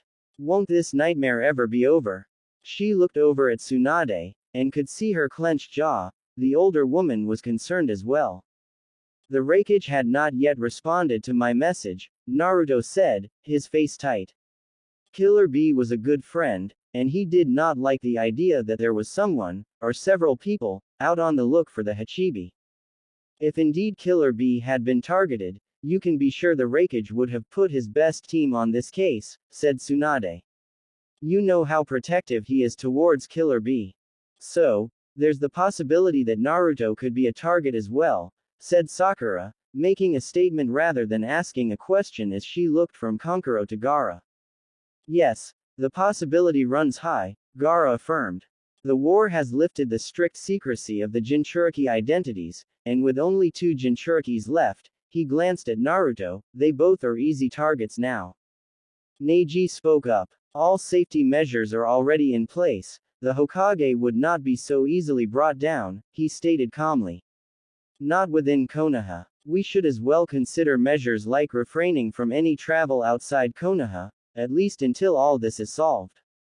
It seems a good enough measure, Tsunade said, and all the others immediately nodded in agreement. Whoa, Naruto protested hotly. Calm down, guys. He looked around the serious faces. If you're hinting that I should miss the Chunin exams, Neji, Ba-chan, I say no way. I refuse to be scared into hiding by some petty terrorists. Naruto, it's just a question of being careful, at least until this is solved. Sakura interjected, her voice worried. Shikamaru as well looked disapprovingly at the Naruto. You're too troublesome, Naruto, he said in exasperation. We should take this seriously. Why take unnecessary risks? The most reasonable thing would be to keep a low profile for the time being. I am taking this seriously, said Naruto sharply. Just don't treat me like a weapon to be hidden, again. Everyone in the room knew he was making allusion to the war, when he had been kept in secret. He had been furious when he had discovered what had been going on, and he still retained a tiny grudge for being kept away in the dark while all his precious people had been fighting to death. Everyone shifted uncomfortably in their seats, not having any comment to that. And anyway, this is all based on assumptions, and the Chunin exams are still months away, let's not jump the guns, should we? He continued, in a more subdued tone. He turned towards Sai, try to get more clues on this new info. We will follow this closely, he said with a tone of finality. Kakashi gave a long sigh. He refrained from saying anything for the time being, knowing his former student, he knew that it would be pointless to try to convince him otherwise if he had put something in his head. Sakura looked sideways at Sasuke, who was sitting next to her, a worried frown etched on her face. He sighed. What else did you expect? He told her in an undertone as he caught her look. I hope all this gets sorted out soon enough, said Sakura quietly. XOXOXO. Okay. We've fed you, now spill out. Sakura demanded, green eyes wicked as she watched the girl. Temari inspected the group of faces looking at her expectantly. Hey, that's cheating, she grumbled. A day after the arrival of the Suna delegation, the girls, as in Sakura, Ten, Ino and Hinata, had arranged for a lunch meeting with the Suna Kunoichi, while the Kazekage and the Hokage were tied in long meetings for the day, and Kankuro having gone to visit their training grounds with Shikamaru and some others. The girls, having formed a tight friendship with the Suna Kunoichi during the war, had spent a great time and caught up with the last news. Now, with lunch over and all of them sipping a drink, relaxed, Temari found herself being at the center of attention. We'd like to know what goes on with you and that teammate of mine, Ino said with an air of information gathering by torture. And since he says nada, we figured that you would fill us in. So, out with it. At least the food was great, sighed Temari, bashfully ignoring the questions. And, Ino rasped impatiently, if you think I'm going to talk about Shika at all, you girls would wait for a very long time. Shika. Huh. Sakura immediately pounced. while Ten smirked. Come on, at least give us something, wailed Ino. Tamari smiled deviously. Well, he is good, she said in a suggestive tone, twirling her drink nonchalantly, then waited for the explosion. She was not disappointed. Kya, Ino screeched as the implication sunk in, while Hinata blushed to a crimson red. Sakura gaped speechless at the blonde Suna Kunoichi, and Ten was grinning. Hey, I've given you something, Tamari said dryly. You don't need to be such prudes now. Are Shikamaru? Wondered Sakura. Geez, our boys are definitely growing up, she groaned, shaking her head. You make a great couple, said Hinata, smiling shyly. Even though Shikamaru-kun tries to hide it, you can see how much he admires you. Ino held a sour expression. Oh, the sneaky one, she muttered, feeling deflated that she, as his teammate, had not known anything at all about him dating Tamari. She thought they were close enough that he would share something as important as that. Hey, whatever there is between us, it's still shaky, Tamari said, suddenly serious. We both don't know where this will go, we don't even know whether it will last up till the next time we meet, which you know is very rare. That's why we prefer not to say anything. She looked at Ino. It's not like he wants to hide things from his teammate. Ino grudgingly nodded. She could understand that. Well, you guys better give us a decent amount of notice for the wedding, she grumbled. Tamari only rolled her eyes at this. Marriage is the last thing on our minds for the time being, she assured. We are still struggling to get a decent schedule of us seeing each other. The girls nodded in commiseration. Talking about marriage, have you heard that the daimyo is expected in Konoha with his daughter next week? Ten asked. Yes, so, replied Ino. Well, it's being whispered that it could be about a marriage proposal for the Hokage. Sakura chalked on her drink. Marriage proposal for Naruto, she spluttered. Tamari looked at Sakura with keen interest. What's so surprising about it? She said. As a single, young and hot Hokage, he's bound to attract marriage proposals from all over the nation. We have been plagued by gazillions of proposals for Gaara since he'd been Kazekage. Oh, a mysterious, heated discomfort gripped Sakura. She stole a glance towards Hinata. Apart from a slight blush, the Hyuga girl appeared collected. Well, I'm sure the whisperings are just speculations and gossips, she said firmly. Naruto would have said something about it otherwise. I really doubt that he would know about it yet, remarked Ten, knowing how clueless he usually is about these things. Hinata chuckled softly. Yes, that's Naruto-kun, all right. Sakura was quiet while the others continued with their chatter. She felt unsettled by the conflicting emotions running through her. As his best friend, she should have been ecstatic that Naruto was receiving such high-class marriage proposals. She had been prepared that such a day will arrive that he would have a girlfriend, a fiancé or a wife, and she had made the resolve to be happy for him when such a day would come. So, the clench in her stomach at the news took her by surprise. Furthermore, there was Hinata. She looked at the beautiful Hyuga again. She had grown out of her shy stuttering, and turned into an even more stunningly beautiful young woman. If there was someone who had been highest on the list of deserving Naruto, it had been Hinata. The girl was perfect in every sense, she had always loved Naruto, and had never ever been nasty to him. Sakura had never asked Naruto about his feelings for Hinata. It was subject she had difficulty in approaching, and felt that it was up to Naruto to discuss it with her if he wanted to. But she had been sort of expecting that something would build up between the two. Now, out from nowhere, a daimyo's daughter was just about to enter in the picture. Catching Ino's eyes on her, Sakura hastily forced a smile and dragged her attention back to the conversation. XOXOX. It was wonderful having them, Naruto said, feeling a bit sad as he watched the Suna group disappearing from view, some days later. Sakura and Ino nodded, while Shikamaru remained silent. The small group had come to the main gates to see the Suna delegation off. Sakura stole a glance at Shikamaru. Though he kept his face as neutral as possible, She could detect the hint of bleakness in his eyes as he continued to look out towards the already disappeared group. But we will see them soon, she said cheerfully to no one in particular, aiming to rise the mood of their silently brooding friend. Yeah, Ino piped in, catching her intention. The Chunin exams are only 2 months away. We will meet them again in no time at all. And what with the new trade agreements that had been settled, Sakura continued, we should expect to see them very often now.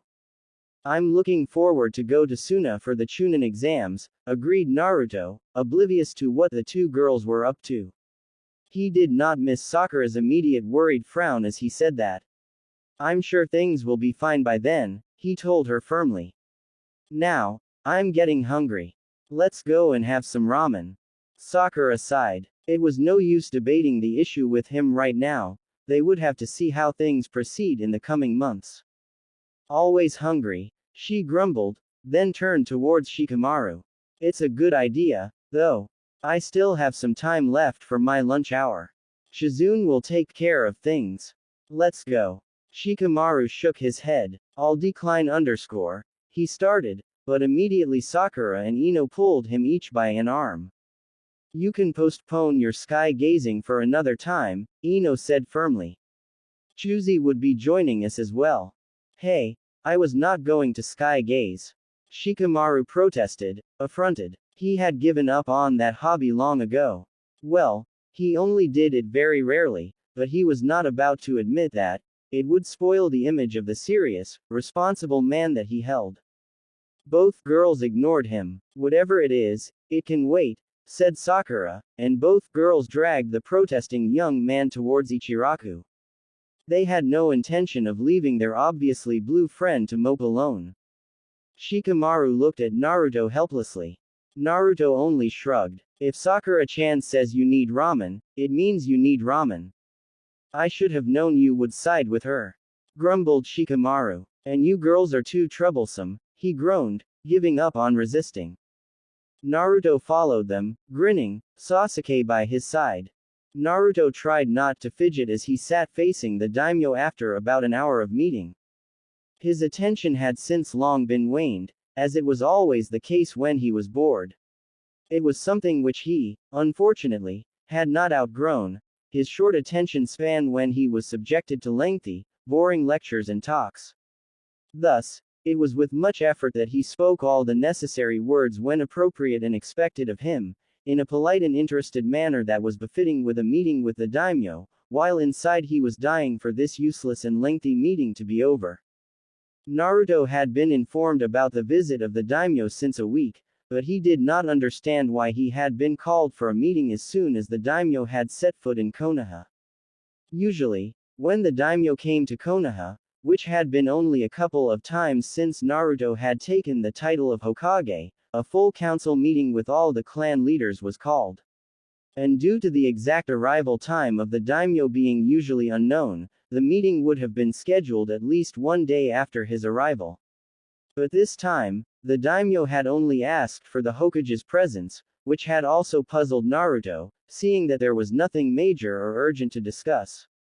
Naruto had immediately called for Tsunade. No way was he going to face the daimyo without her. She was his safeguard, to keep him in line from doing any mishap. Now, Naruto sat, with the afternoon being almost over, listening to the useless conversation and idle chat for the past hour. The burly, regally dressed man did not seem to be in a hurry at all. He had chatted about mundane subjects ranging from politics which did not really concern Konoha, to the weather of the past year or so. The young Hokage had to curb the desire to yawn or say anything to end this meeting, but the memory of Tsunade's warning, back when he took seat of Hokage came to his mind. She had severely droned into him that under no circumstances, ever, was he to show disrespect to the daimyo. Our people in Konoha may look fondly to your impulsiveness and your habit of freely speaking up your mind, she had told him. They love you, and they know your worth and are indulgent to your ways. But don't ever show such easy attitude or any type of disrespect to the daimyo. He is the ruler of the fire country, don't ever forget that. Even if it kills you, control your impulsiveness. Think 100 times before opening your mouth. So, Naruto tried hard not to give in to his impulsiveness. It was one of the downside of being Hokage. He had learnt to be almost at the whims and beck of the daimyo. If the daimyo wanted a meeting just for idle chats, Naruto could not refuse him. If he, as Hokage, had jurisdiction over Konoha, the daimyo had jurisdiction over him, the Hokage. It was a fact Naruto willingly accept, and he felt it his utmost duty, as Hokage, to ensure that the daimyo is satisfied with Konoha. However, boring and lengthy excuse of a meeting such this one was not his cup of tea. He still wondered why the hell he had been called. He snapped to attention as another person, a young girl, joined them. Please let me introduce you to my daughter, Keon, the daimyo said in his high-pitched voice, waving his heavily ring-fingered hand towards the girl. Naruto looked at her. She looked to be anything from 16 to 20, difficult to say beneath the bulky silk kimono and heavy makeup. She was not bad looking, thought Naruto as he watched her. At least she has nothing from her heavy set, tripled chin, placid-looking father, though the nobility blood was clear at the high, almost disdainful set of her chin as she greeted them. Her eyes were sharp and appraising as she gave a regal bow towards Naruto, then turned towards Tsunade and greeted her in turn. As we will be in Konoha for the next 2 days, I would like Keon to see around the village and learn all that there needs to learn about a shinobi village, the daimyo said. And I ask you, the Hokage, to please be her escort for this. This properly jerked Naruto from his drowsy state. He stared at the daimyo, thinking maybe he had heard wrong. You are the only one fitted to escort my daughter around, said the man, while with a flourish, opened his fabric fan and fluttered it over his face. Naruto was about to splutter with indignation. Surely the daimyo realized that as Hokage, he had much more important things to do than playing the guide to his daughter, when he felt a discreet nudge at his sides. He stole a glance at Tsunade, who was seated by his side. She gave a barely perceptible shake of her head. Don't ever show disrespect to the daimyo. Her warning came back to him. He swallowed his words, and had no choice but to nod at the daimyo. Of course, daimyo-sama, he murmured. I'll reschedule all my work and move all my appointments to the afternoon. Oh, I'm so looking forward to see how ninjas live, chimed in the girl, speaking for the first time. Father has told me so many things about Konoha. I've been eager to come to visit. It's our pleasure, Keon-san, said Naruto politely. So, that's settled then, the daimyo exclaimed, beaming at Naruto. Tsunade looked at the daimyo's smugly satisfied expression. So the rumors had been true, she thought. The daimyo did have something in his mind. Naruto, she noted with a certain relief, looked blissfully clueless, she smirked inwardly. The daimyo looked at her with a suggestive glint, waggling his eyebrows, egging her to say something in the direction his mind was, maybe, but Tsunade looked innocently back at him, pretending not to catch the barely hidden message. She had no intention of indulging the daimyo in this. True, she was the mother figure in Naruto's life, and right now, she would represent his family, but she would be damned if she was going to give her beloved son up to a noble arranged marriage. It would have been something else if Naruto had been up to it, but knowing where his heart laid, she had no intention of participating in this. For now, let the daimyo approach Naruto himself if he wanted to. They were interrupted by the sudden, silent appearance of an Anbu. Naruto recognized the mask immediately. It was one of his staff at the Hokage Tower. Usually, it would have been a diplomatic blunder to interrupt a meeting with the daimyo, but Naruto had left strict instructions to be called as soon as possible if anything cropped up in the Kumo attack case. And if the Anbu was here, it would only be due to that. My apologies, daimyo-sama, but I have to take this message. I left instructions to inform me immediately me only if it was a very urgent matter, said Naruto hurriedly. The daimyo reluctantly nodded. Naruto motioned for the Anbu to move forward. It was as Naruto as expected. Sai-san has arrived just now, and requests for a meeting, the Anbu whispered in Naruto's ears. Naruto immediately turned to the daimyo. If we have finished here, I'll have to take my leave, he said, hoping that the man was not crazy enough to retain him any further in this senseless meeting.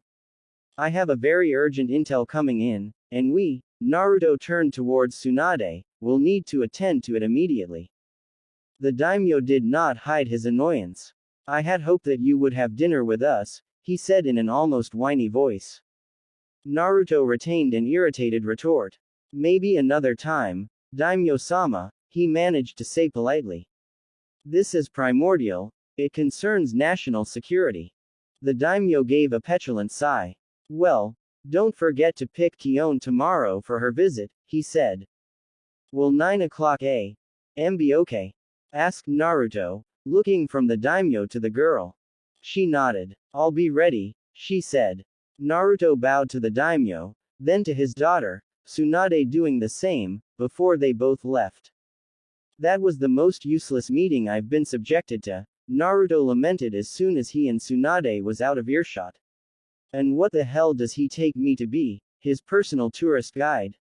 He exclaimed, the indignation he felt in the room exploding. Well, he is right, in a way, Tsunade said, placating.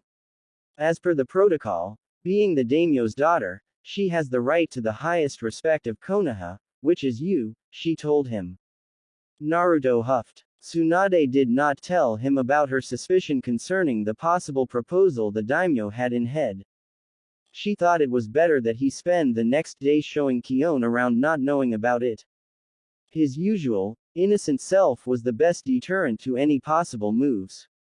He may have grown into a heartthrob and had tons of fangirls throwing themselves at his feet, but the hectic life he had led had not given him the opportunity to spend romantic time with the opposite sex, thus he was still basically as clueless as he was as a teenager when it came to reading subtle feminine turn-ons.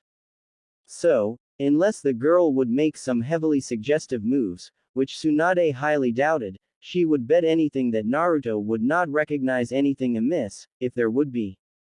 It was a good timing from Sai. I wonder what news he brings in, said Naruto worriedly, his thoughts already on the coming meeting, as they rushed to the Hokage Tower.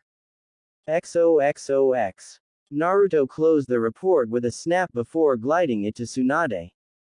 The said document was the compiled autopsy reports of the 6 Kumo shinobis, file which Sai had handed him just some minutes ago, courtesy of the Raikage. The autopsy report reiterated what Sai reported in the first meeting. Not the tiniest signs of damage to the bodies, not the slightest injuries, internal or external, and no traces of poisoning. Naruto could not make out all of the complicated medical terminologies, but at a simple summary written at the bottom of the report had concluded the deaths due to whole body failure, without an explainable cause. Naruto was by no means any expert in the medic field, but even to his limited knowledge on the subject, he knew that 6 young men, aging from 21 to 27 years, as per the reports, with perfect health, cannot drop dead from body failure just like that. And what bothered him in the report was that the autopsy had revealed the deaths of the 6 shinobis to be almost simultaneous. Added to this detail was Sai's previous report, which had indicated that there had been no traces of disturbance in the surroundings where the bodies had been found to indicate that a fight had taken place. His investigations and the positions of the bodies had made Sai had ruled out the possibility that they had been killed somewhere else and transported to the discovery location. Naruto was suddenly engulfed by the unpleasant memories that such type of deaths was evoking in him. The only thing I know which could cause such types of death was the Rinnegan, the human path which Pain used, he said slowly, a dread filling him. The removal of the souls, which caused instant death but still leaving the body, and the surrounding, intact. Tsunade visibly jumped, while Sai stared at him. Could it be, Ba-chan? Naruto asked softly, as Tsunade quickly went through the reports. Tsunade frowned worriedly. It does seem similar as the human path soul removing technique, she agreed. But it's impossible that someone has got the Rinnegan. Madara's body had been properly disposed of, we all saw to that. And Nagato's second eye as well was disposed as well. She looked at Naruto. No, those eyes cannot be recuperated anymore, she said firmly. Tsunade was adamant enough about this fact, so Naruto gave a sigh of relief. It was an alarming idea about an unknown foe out there using the Rinnegan. But even more alarming was about another jutsu as easily destructive. There was a knock at the door, and Sakura came in. Sorry I'm late, she apologized, as she took her seat. Naruto waved her apologies off. As you see, the others are not in yet as well. I'll not be able to stay for too long, I have a surgery scheduled in 30 minutes, she said. Naruto nodded in understanding. Sakura frowned as she leafed through the reports. Same as the others, she found the autopsy reports baffling. She could not find any answers despite how much she racked her brains, working out all possible medical stratagems on what type of jutsus could cause men to fall dead like that, without causing any leaf to be upturned on the surrounding. The idea that even such a type of jutsu exists was horrifying. The idea of having perpetrator of such assignations was just simply horrifying. By the time she had finished leafing through reports, the others had slowly fled in the office. Rapidly, they were all brought up to the latest findings. Among other things, the info given by Gaara had been confirmed. Indeed, Killer Bee had supposed to be at that particular small village on that particular day, but had changed plan at the very last minute. Sai had also found out that the Raikage had shipped Killer Bee off into hiding, as a precaution. Most probably into another remote island. Knowing Killer Bee, Naruto knew that he must be very miserable by this arrangement. And the enemy does not leave any trace, said Sai. I've put my best men on this, myself personally doing some scouring the past week. But not the tiniest clue on their whereabouts. We have almost nothing to go about it. They've totally disappeared. By now, we have Suna, Kumo and ourselves actively on the lookout, so it is not surprising that they would keep a low profile, said Kakashi. Sai nodded. Yes, they must be aware that they are being looked after.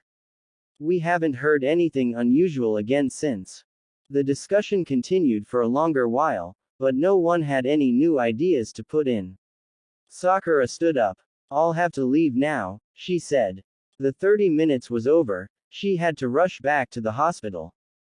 Tsunade as well stood up. If you don't need me, Naruto, I'll go too, she said. Naruto nodded, since he had been about to adjourn the meeting anyway. After the two women left, Shikamaru and Neji made to stand up too, but Kakashi spoke, making them pause. Are you still bent on going to Suna for the Chunin exams? The older man asked Naruto. Naruto sat up a little straighter, and looked around at Kakashi. His hands tightened on his desk. Kakashi-sensei, I still maintain my previous stance. I refuse to stay confined, scared of an unknown enemy, he replied gruffly. Shikamaru settled in his seat again, Neji following suit. Your going to Suna would be like an open invitation to make you a target, remarked Shikamaru. I don't think the enemy would be so daring so as to invade shinobi villages, they'll need opportunities like the Kumo incident, in a civilian-only village. And you traveling would be exactly what the enemy is waiting for underscore. And maybe that's what would work, Naruto cut in. A sudden silence followed. Sasuke stared at him. You're not thinking what I think you're thinking, right? The blue eyes looking back at Sasuke were totally serious. If we need to tackle this unknown enemy once and for all, the best, obvious way is to draw it out of its hiding, Naruto slowly said. If it's me they want, then they'll get me. We'll ambush them. Shikamaru looked at Naruto incredulously. Neji made a move to talk, but Naruto forestalled him.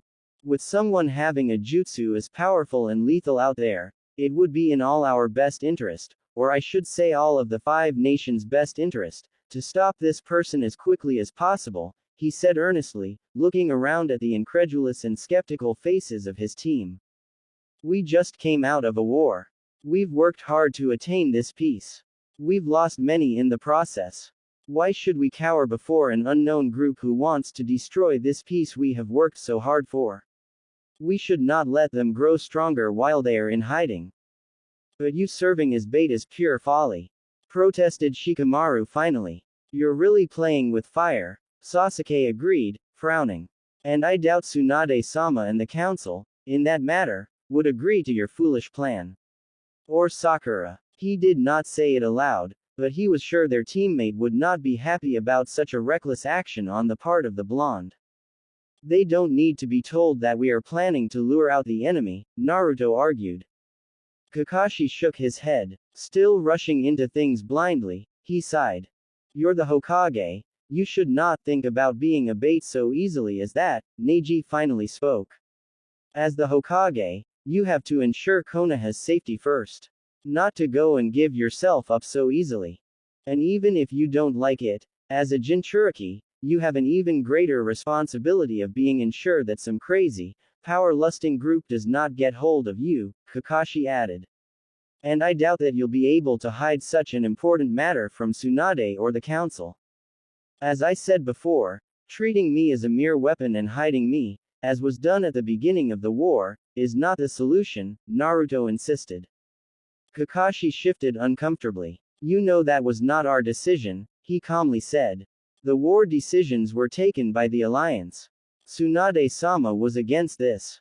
We were outrun by the council and the alliance, that's all. But then why should I take the same path now? I won't let the council decide on my life. I have some power to decide on my own freedom, and I refuse to be hidden again. And Neji, I am not giving myself up easily. I'll have you guys watching my back. The group remained silent. Naruto sighed. He needed his team. He could not go through this without their support. Do we really want to play the waiting game? He asked around the silent men. For how long? If we are correct in our assumption, I'm one of the two only remaining Jinchuriki which this unknown person or group seems to be targeting. It's either me, or Killer B, the next target. Since I have the best team of the 5 nations, I say that I have the best chance to get out of this plan successfully. Shikamaru gave a long sigh. Naruto, you're too troublesome, he groaned, shaking his head in disbelief. Naruto knew that he had won over the Nara. What the use of having the best strategist around if we cannot make good use of him? He grinned. There's a limit to being irrational and reckless. Shikamaru protested, though it was quite half-hearted. Naruto looked them. Guys, don't forget we are all presuming that I'm a target for this mysterious new enemy who had attacked some Kumo shinobis weeks ago. If our presumption is correct, then we already have the upper hand on the enemy, he said. He's right, Sai slowly said. It's terribly risky, but it could work. I cannot find any other way other than grounding our Hokage to Konoha for the next decade for his safety. The Raikage has already exiled his brother to an unknown location again, I'm sure it was against the wish of Killer B. Kakashi sighed in defeat. He as well knew that Naruto's plan looked could work. Still, he had some qualms about doing this behind the council's back. But he has sworn allegiance to the Hokage when he had agreed to become his counselor, and he knew that Naruto was stubborn enough to see through his crazy plan, so it was better that he was by his side in this. We'd better plan this very carefully, he said finally. Naruto looked at Neji. Neji. The Hyuga gave a sigh.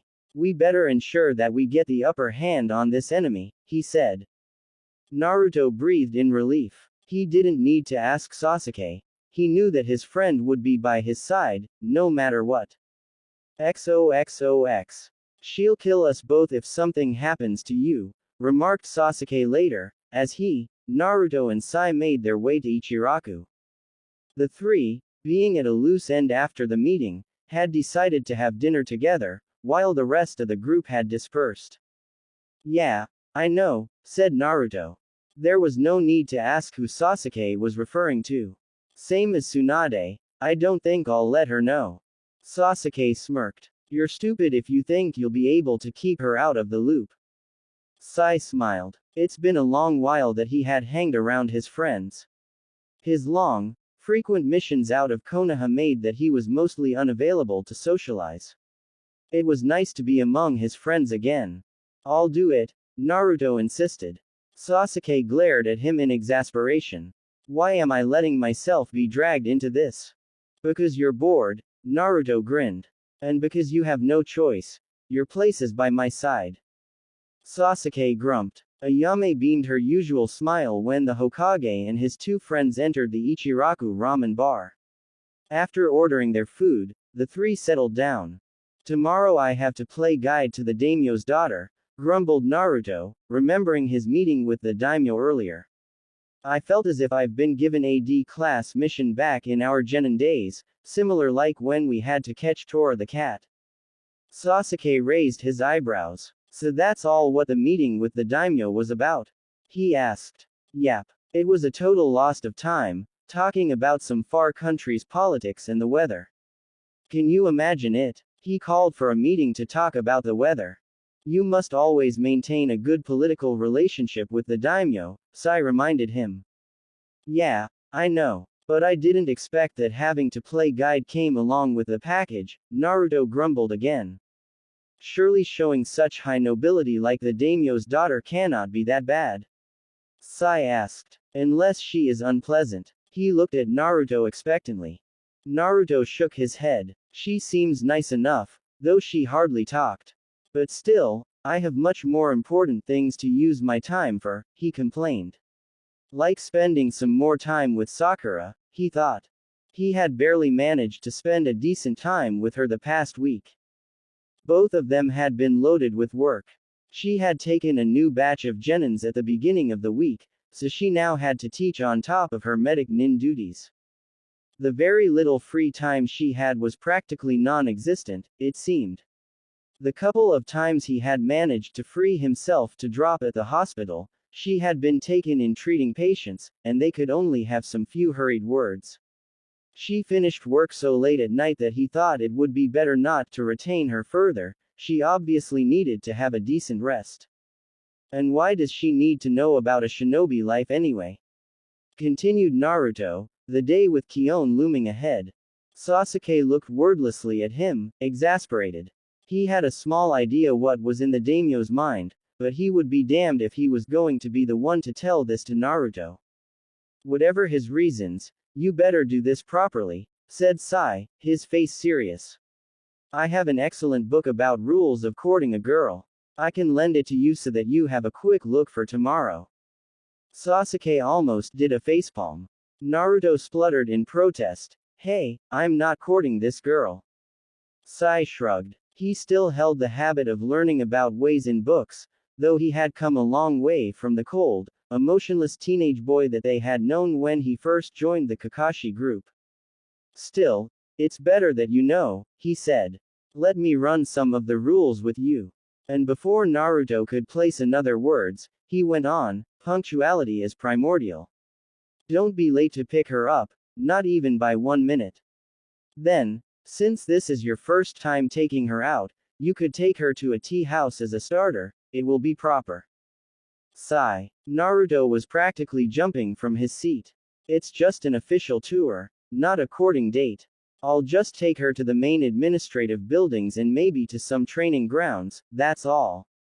Sai looked calmly at Naruto. But still, it's not anybody that you are taking around. You should know a bit about proper etiquettes, he insisted. Naruto rolled his eyes, at the end of his patience. I have a better idea, Sasuke drawled suddenly. Since this is an official tour anyway, why not take Sai along with you? Seeing that he seems to be very knowledgeable in such etiquettes and protocols, he will help in case you make a false step. Naruto immediately brightened. Hey, that's an excellent idea. Sai looked doubtful. Are you sure? Won't the daimyo be negative at this? Why should he? Asked Naruto. As far as I am along, he should not find any problem with it. Sai accepted to accompany Naruto. He was always eager to get to know more people, and he was quite curious to meet the daimyo's daughter, never having really socialized with such high nobility before. I'll read the book thoroughly again, he promised. And especially no nicknames, okay? Warned Naruto. The gang had worked hard on Sai to make him give up the habit of giving nicknames to people, more so those that he met for the first times. I'll be within reach, but out of your way, Sasuke informed the two. Their food arrived, and they immediately dug in. XOXOX. The next stop is at the hospital, announced Sai, as Keon emerged from the small shop in which she had been browsing while Naruto and Sai patiently waited. The day had turned out to be quite pleasant, much to Naruto's surprise. Keon had turned out to be outspoken and vivacious, unlike the nobility coldness that he had been expecting. Sai proceeded to give a short history of the hospital while they made their way towards it. He had been an invaluable help in this tour. He had given a short historic background on each of the place that they had visited, before and after war. He had not made any misplaced comment, and had been an excellent commentator. If Keon had been bored by the technical details, she did not show it, taking all opportunities to show her enthusiasm and gushing over almost everything. We can boast to have the best hospital of the 5 nations, said Sai proudly. Oh, with such a bright Hokage, it's not surprising, exclaimed Keon, smiling up at Naruto. Naruto smiled back, though awkwardly. She had been doing that all the time, praising him ceaselessly. Oh, all the merits go to our previous Hokage, Tsunade, and her 2 apprentices, Shizune and Sakura, he corrected. They are the best medic nins out there, due to which we have the best hospital. Keon fluttered her eyelashes at him. You are being too modest, she chided. Here we are, Sai cut in before Naruto could say anything further. They stood before the new, impressive building of the hospital. As soon as they entered the main entrance hall, Naruto spotted the distinctive pink hair. His face brightened, as it always did, when he saw her, the blue eyes lingering over her as she issued some instructions to a doctor. The usual commotion at the arrival of the Hokage must have alerted her. She raised her eyes to look over at them. Sakura-chan, he called out warmly, waving his hands. He quickly made his way towards her, leaving Keon with Sai. As he reached her, his eyes skimmed over her, noting the dark circles under her eyes. She had her white overcoat still on, her mask hanging over her neck, meaning that she must just have emerged from the treatment room. She nodded to the doctor, having finished with the instructions, and then turned towards Naruto. You look drained, he said immediately. Yeah, it's been a busy day, she sighed. The surgery last night had lasted much longer than anticipated. We had some complications, she said. It had dragged since very late in the night, and by the time she had wrapped things up, give the necessary instructions, she had almost fell off her feet. And I had to do the follow-up treatment early since morning, she continued. And still have tons of reports to finish, she thought. But the patient is fine now, she said, her face brightening with a triumphantly smile. That reward was worth any bone-tiring day. Naruto smiled proudly back. That's my Sakura-chan, he exclaimed. Sakura tried not to preen under his praise. What brings you here? She asked. Hokage-sama, you suddenly disappeared. Keon's complaining voice rang out, as she stepped beside Naruto. She looked at Sakura questioningly. Oh, sorry, Naruto apologized immediately. This is Haruno Sakura, our head medic nin, he introduced. And this is Keon, the daimyo's daughter, he turned to Sakura. I'm showing her around. Sakura felt a jolt. The daimyo's daughter. The conversation with the girls came back to her mind. She felt a sudden rush in her ears, and she almost missed his next words. The daimyo wishes her to know about the main thing of Konoha and the life of a shinobi, so we thought our hospital is a must in the itinerary, Naruto was saying. Sakura murmured some polite words, while discreetly examining the girl. She was stunningly beautiful. There was no doubt about that. About 17 years old, lustrous strawberry blonde hair cascading in a mass of curls down her back, gray eyes framed by unbelievably long eyelashes and finely arched eyebrow, high cheekbones, dainty nose, perfectly drawn lips, flawless skin, face artfully made up, and a dream figure with voluptuous curves at the right places. The bright blue and red traditional kimono she wore emphasized her coloring and rendered everything surrounding her colorless. In comparison, Sakura felt dowdy. She was suddenly keenly aware of her tired, bared of makeup, sweaty face, due to which, she was sure, her forehead must be shining in all its glory. Her hair, plaited on that day due to the heat, must look a real mess with some of the untamed tendrils escaping. Her hospital white coat felt utterly lifeless, drab, more like a sack than an actual garment. Keon emitted a tinkling laugh, her voice musically toned, as she waved her hand toward Naruto. My father can only trust the Hokage to protect me, she said. Sakura managed not to raise her eyebrows at this. Catching a glimpse of the dainty, perfectly manicured hand, she instinctively hid her own rough and jagged nailed hands behind the board she held. Naruto gave a flustered smile. You have nothing to fear within Konoha, he said. You are perfectly safe here. Sakura carefully watched Naruto. They had barely had time to talk the past days, they both had been busy by their respective works. She had not had the opportunity to bring the subject about the marriage proposal rumors up. He looked normal enough. A little pumped by the obvious flattering, maybe. She could not tell whether the proposal topic had been approached yet. Sai, who had stayed behind chatting with one of the nurse, suddenly appeared, breaking her thread of thoughts.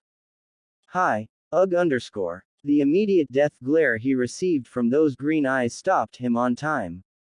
There was a time where he would not have had any clue and would have carried on, but Sai was a much emotionally wiser man than what he was when he freshly met Kakashi team. Hi Sakura, he quickly corrected. I'm accompanying them, he said, smiling, pointing towards Naruto and Keon. Oh. Sakura felt a ridiculous relief at that, though she stubbornly refused to acknowledge it as relief. I was wondering whether you could give us have a tour of the hospital. Asked Naruto. I'm sorry, but I'm really taken up right now, Sakura replied, though she was not sorry at all. I'll ask Yuki to do it, if you don't mind. Naruto's face fell in disappointment, but he smiled understandingly. Of course, you do look quite busy, he said. Some minutes later, upon the convoke of Sakura, Yuki hurried towards them. Hokage-sama, Keon-sama, this way please, she ushered them along. Sakura watched them go, a tight knot in stomach. Don't worry, ugly, I'm being a good chaperone. Sakura jerked around to find Sai's eyes closing with a large smile. Why should I be worried? She spluttered. She felt a heat creeping up her face. Sai looked at her interestingly. You are blushing. It says in my book that one of the reasons a girl blush is out of shyness or embarrassment. So, if you are embarrassed, it means that my statement is true. You are indeed worried_. Sakura came out of her befuddlement fast. Didn't your book say anything about being red in anger? She growled menacingly, tightening her fist. Sai immediately backed away. He had no wish to taste her punch. See you, he called out as he quickly scampered off. XOXOX. Keon was currently laughing at something Naruto has said, her voice tinkling enthusiastically and breathlessly, perfectly manicured nails daintily gripping the Hokage's navy, traditional kimono's sleeves which he had donned for the evening, battling her long eyelashes up at him. She looked divine in a green richly embroidered, brocaded silk traditional kimono, her hair and face artfully made up. It was 2 days after the daimyo had arrived in Konoha. Earlier that afternoon, Naruto had come to the hospital to invite Sakura to the dinner party he was throwing in the honor of the daimyo's visit in Konoha. It will be a good informal way to introduce our people to the daimyo, he had explained. At the same time, it will double for a celebration dinner for the new Konoha, finally rebuilt. He had invited most of the tops of the Konoha shinobi, and of course, all his closest friends. Don't you think the daimyo would have preferred to have this dinner with only you? Sakura had asked guardedly. She was sure the daimyo wanted to have a private dinner with Naruto. She had not wanted to elaborate further, since they had been standing in the crowded hall, which was certainly not the place to discuss about any supposed marriage proposals. He had waved her doubts away. I want it this way. I have no fancy to dine alone with the daimyo, he had said confidentially. He had managed to avoid dinner with the daimyo's family the previous night, taking the excuse of having pushed all his work to the evening to be able to accompany Keon. But he could not put it off for 2 evenings in a row, and the daimyo was to leave the next day, and had been insisting for a social evening. So, Naruto had come with the bright idea of the dinner party. Besides, it's an excuse to gather the friends together, he insisted. So, here Sakura was, in a large party hall of the best restaurant in Konoha. Wearing a red, floor-length, sleeveless, Chinese-style kimono which Ino had insisted she buy when the blonde had dragged her into an impromptu shopping spree as soon as they had received the dinner invitation, her pink hair made up in a loose bun held by some sanbons at the top of her head, sipping on a chilled, fruit juice which she could not in the life of her tell what it tasted like, while she watched their Hokage being flirted on. And what an obvious flirting it was. There has been a big jump from yesterday to today, thought Sakura as she watched the familiarity with which the girl was holding Naruto's arm, the almost suggestive way she was looking at him. She wondered, with a sudden shakiness, whether the proposal had already been put forward. If it was the case, Naruto did not seem negative about it. The 40 guests or so were standing around, chatting and sipping some drinks, while waiting for dinner to be announced. The clan leaders were present, as were the captains, the most eminent junins and the whole gang of their friends. Each of the shinobi present had been introduced, in turn, to the daimyo, who sat at the head of the room, his wife at his side, while Naruto sat with Keon by his side. Hokage-sama, you are so funny. The young girl squealed for the umpteenth time, leaning towards the blonde, her voice carrying to where Sakura was. Sakura unconsciously gritted her teeth. She could almost see stars shining in the young girl's eyes, who had been hanging all over Naruto the whole time. Wasn't nobility supposed to be more contained, more regal? Sakura thought cattily, though carefully avoiding to ponder on her being so riled up at the girl's heavy, oh so obvious hitting on the Hokage. And it was another matter that their Hokage did not seem to be minding the attention at all, a large smile plastered on his face. Why should he, anyway? Sakura thought darkly. Which man would not be enticed by such a beautiful, and obviously interested girl? She tried not to look in their direction, which was proving to be difficult, what with the tinkle voice ringing out each second and the bright green kimono standing out among the guests. And Naruto never went unnoticed, anyway, as usual. Put him among hundreds, he would still stand out, he always had that strange power. Sakura resolutely turned her back on the couple, looking instead at the silent man sipping his drink beside her. Please tell me that I wasn't that bad, she groaned in a low voice, as another peal of girlish laughter rang out. She needed to say something, otherwise she felt like she would explode. As response, she got a smirk, meaning yes, she had been as girlishly starstruck as the girl. She felt like banging her head against a wall in mortification. At least you had a valid excuse, Sasuke drawled. She raised her eyebrows almost apprehensively at this, waiting in silence for the Uchiha to elaborate. You were 12 years. A tiny hint of amusement could be seen in the black eyes. A heavy sigh escaped her. I really should apologize for all the trouble I was back then. We were all kids, he shrugged. She sure is not a kid, she said waspishly, looking towards Keon, forgetting her resolution to not look towards the couple. Those voluptuous curves were anything but kid-like. Sasuke looked at her, eyes narrowed. What? She almost snapped, unnerved by the thorough scrutiny. Your reaction to her is interesting, he drawled, the black eyes calculating. She sent him a death glare. She had enough self-analysis to do, and having him cross-analyzing her reactions was the last thing she needed.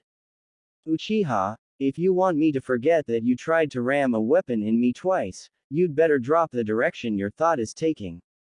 He grunted. A few minutes later, Ino joined them, followed by Ten and Hinata. Greeting the girls, and murmuring an excuse, Sasuke quickly eclipsed away. Still uncomfortable around girls, isn't he? Ten remarked. Sakura smiled ruefully. He has never been a social butterfly, she chuckled. She could see Choji talking with Lee, Sai, Neji and Shikamaru in a corner. So, managed to let go of the fiancé of yours finally, haven't you? She teased Ino. Well, I had to clearly stake my claim on him, Ino replied snarkily. What with such a femme fatale around? She is quite something, isn't she? Ten whispered, looking across the room as yet another laugh from Keon tinkled out. Yes, she is very beautiful, agreed Hinata quietly. Sakura looked at the Hyuga girl, who looked stunning in a floor-length lilac dress, her lustrous black hair shining down her back, the perfect, white skin enhanced by the hue of her dress. She could only marveled at how calm and collected Hinata looked, every inch a classy, beautiful and poised princess that she was, kindness and gentleness oozing out of her. Hinata, you are even more beautiful. She whispered almost vehemently. Hinata looked at her in surprise, while a faint blush crept up her cheeks. Thank you, Sakura, she murmured, smiling shyly. You look beautiful too. Her eyes held a knowing expression which Sakura could not understand, but before she could ponder on it, Tsunade came to join their group. Quite a party, huh? The former Godime smiled cheerfully, a glass of sake in hand. The others nodded. We managed to get the daimyo to contribute to it, she said, with a devious smile. Sakura shook her head. She'd better not ask how her shisho had done that. What do you think of the girl? Tsunade asked Sakura abruptly, in a low voice that the others could not hear. Huh, the girl, stuttered Sakura, taken by surprise. Tsunade pointed her chin towards Keon. The daimyo's girl, she said, watching Sakura closely. Why this question? Sakura thought. She's okay, she forced out after a pause. What else could she say? Tsunade looked satisfied. Before Sakura could query why the question, the older woman had waved cheerily and moved off to another group, leaving Sakura perplexed. A while later, Sakura strolled out on the terrace which gave on the back garden. She leant forward against the wooden rail. The warm summer air, sweetened by the scent of fruits, tantalized her nose as she took a deep breath. The slight cooling breeze fluttering on her face was soothing and she felt some of her tension smoothing away. Dinner was over about half an hour ago, but the party was still going on, people still chatting and enjoying each other's company. It's been a long time they have such a gathering. And Keon was still flirting heavily with their Hokage. No announcements had been made, though, as per the speculations which Sakura's wild imagination had been conjuring up. A troubled frown marred her face as Sakura managed to get a grip on her raging emotions and tried to rationally evaluate her own reactions at the sight of the young noble lavishing her attention on Naruto. She did not like that she was feeling so geared up like that, she felt so weak. She has been on edge since the previous day when Naruto had come to the hospital with Keon. Her night had been lousy, tossing about in her bed, sleep eluding her until the wee morning hour, her imagination running wildly ahead of her. No, if she was honest with herself, weak could not even describe how she felt. She felt like smashing some walls, taking down some buildings, digging out some craters, and scratching out some gray eyes. There, she had admitted it. She was feeling very bothered at the sight of Keon being with Naruto, holding his arms and draping herself over him all the time. What she felt when she saw the girl hanging all over Naruto made the rivalry which she used to have with Ino seem tame. Grr. She gave a tortured, exasperated huff. She was very unhappy about what she was feeling. It was as if she was retrograding again to the emotionally directed girl that she had promised she would never be again. All the emotional defenses that she had so painfully and carefully built were slowly crumbling around her, and she was scared. Would she feel that way at every girl who would give Naruto some attention? God knows he really deserved any loving attention he gets. And where the hell would this feeling of rage, she refused to call it by any other name, lead her, anyway? She and Naruto, how can it ever be? And where did Hinata fit in all this? She asked herself again. Here you are, I was wondering where you've disappeared to. Sakura jumped and wheeled around. as the one of her thoughts walked through the large sliding doors. Naruto bore a wide grin as he moved beside her, leaning forward and propping both his elbows on the rim of the balustrade. She looked at him. He looked cut in the traditional kimono, the draped garment suggesting rather than showing his powerful physique, the navy color making his eyes appearing darker, more mysterious, more predatory. She swallowed. What's wrong with Hinata? She blurted, a little more belligerently than she intended.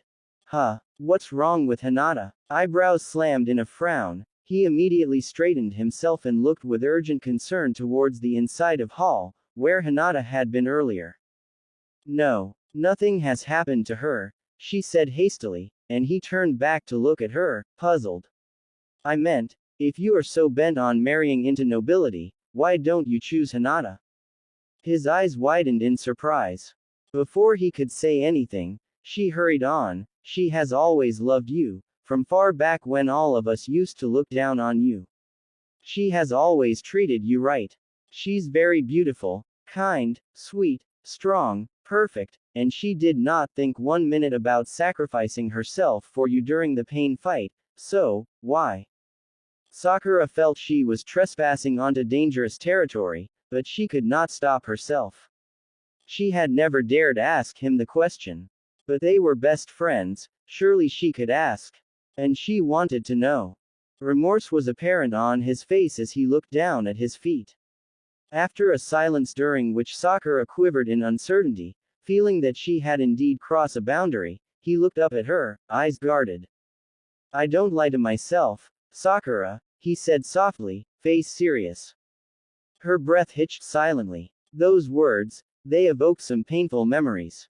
Hinata, I'm really very honored that a girl like Hinata has such feelings for me, he said in a low voice. And I truly regret that I can't give her what she wants. Sakura watched him, unable to say anything. I'm not in love with her, he continued. I have high respect for her, for the person she is, but I don't love her that way. It would be unfair to both of us if I get with her, feeling the way I do. It would be out of obligation, and she deserves much better than that. She opened her mouth, then closed it again, not knowing what to say. She was hurt when I told her years ago, but she understood and accepted my decision, he said. Sakura was surprised. She had never known that he had such a talk with Hinata. A heavy silence descended between them. She did not know what to make of all this, and she dared not probe deeper.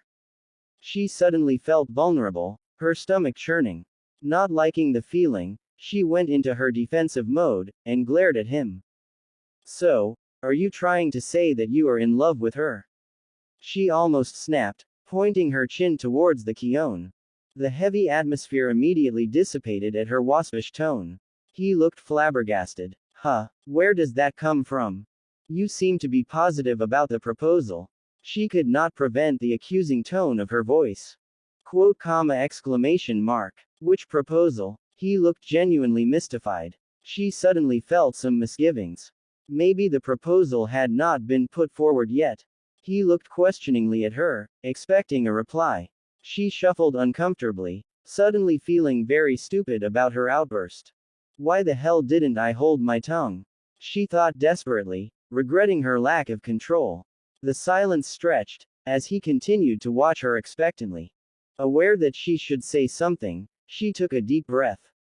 They were best friends, damn it, she should be able to discuss such things surely, as friends, was her brave thoughts as she started, quite subdued. Well, there's this info, she halted. Info. She glared at him for the interruption. Well, there was the word circulating around, that the daimyo wants to propose his daughter's hand to you. Ah, she frowned. That's it. She would have expected a more surprised reaction, had he been totally ignorant of the supposed proposal. She became aware of the teasing glint in his eyes, and she immediately bristled. And seeing the way you were fawning all over her underscore. Was I really? Underscore, it's natural to assume that you are seriously considering underscore. Don't you know it's dangerous to assume, Sakura-chan? The blue eyes were practically dancing with laughter now. Underscore the proposal, she finished. a vein tickling on her forehead by then, and her eyes flashed angrily at him. He watched her, a small smile tugging the corners of his mouth, merry eyes boring straight into her. Suddenly, he scrunched his eyes, bent his head forward and peered closely at her face, still not saying anything. She hurriedly took a step back, her eyebrows shooting up. A large, satisfied grin broke out on his face. "I'd say that you are jealous, Sakura-chan," he finally said. "What?" she sputtered, her eyes widening. He nodded his head solemnly. "Yes, you are." Her jaw was practically hanging down. "I'm not." "Then why are you blushing?" Because your statement is outrageous." "Is it? If so, why haven't you punched the daylights out of me yet?" She looked at him incredulously. "You want to be punched?" "Well, if I was so off target, I would have been punched halfway through Konoha by now." "Since when has he gotten that smart?" she thought, agitated. "I can't punch you here," she growled. "Why is that?" he asked curiously, taking a step towards her, head cocked to one side as he interestedly waited for her reply. She took another step back, only to find that her back was already pressed against the rail.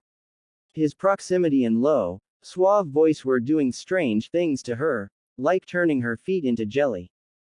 "You know why. Because you're the Hokage." To her horror, her voice came out squeaky-ish. "Oh, and that would stop you. We're in public. The daimyo." She desperately tried to formulate coherent phrases, as she looked, mesmerized, at the blue eyes, finding it unable to tear her eyes away. He did not reply, instead, watched her intently. The noise around them suddenly zoomed off. Her heart rate speeded up, her breath shaky. She swallowed nervously, and his eyes moved to her throat, seeming equally entranced. "Naruto-kun." They both jumped at the voice. Shizune smiled, clueless, at both, not noticing the charged atmosphere. Sakura dazedly surfaced from her stupor, blood rushing into her face. "Tsunade-sama is looking for you," the black-haired woman told Naruto. Naruto took a step back, scratched the back of his head and laughed nervously. His cheeks were ablaze, too. "Okay, I'll go and see her," he said, and with a nod at both of them, he left. What the hell was that all about? Sakura thought, still shaky.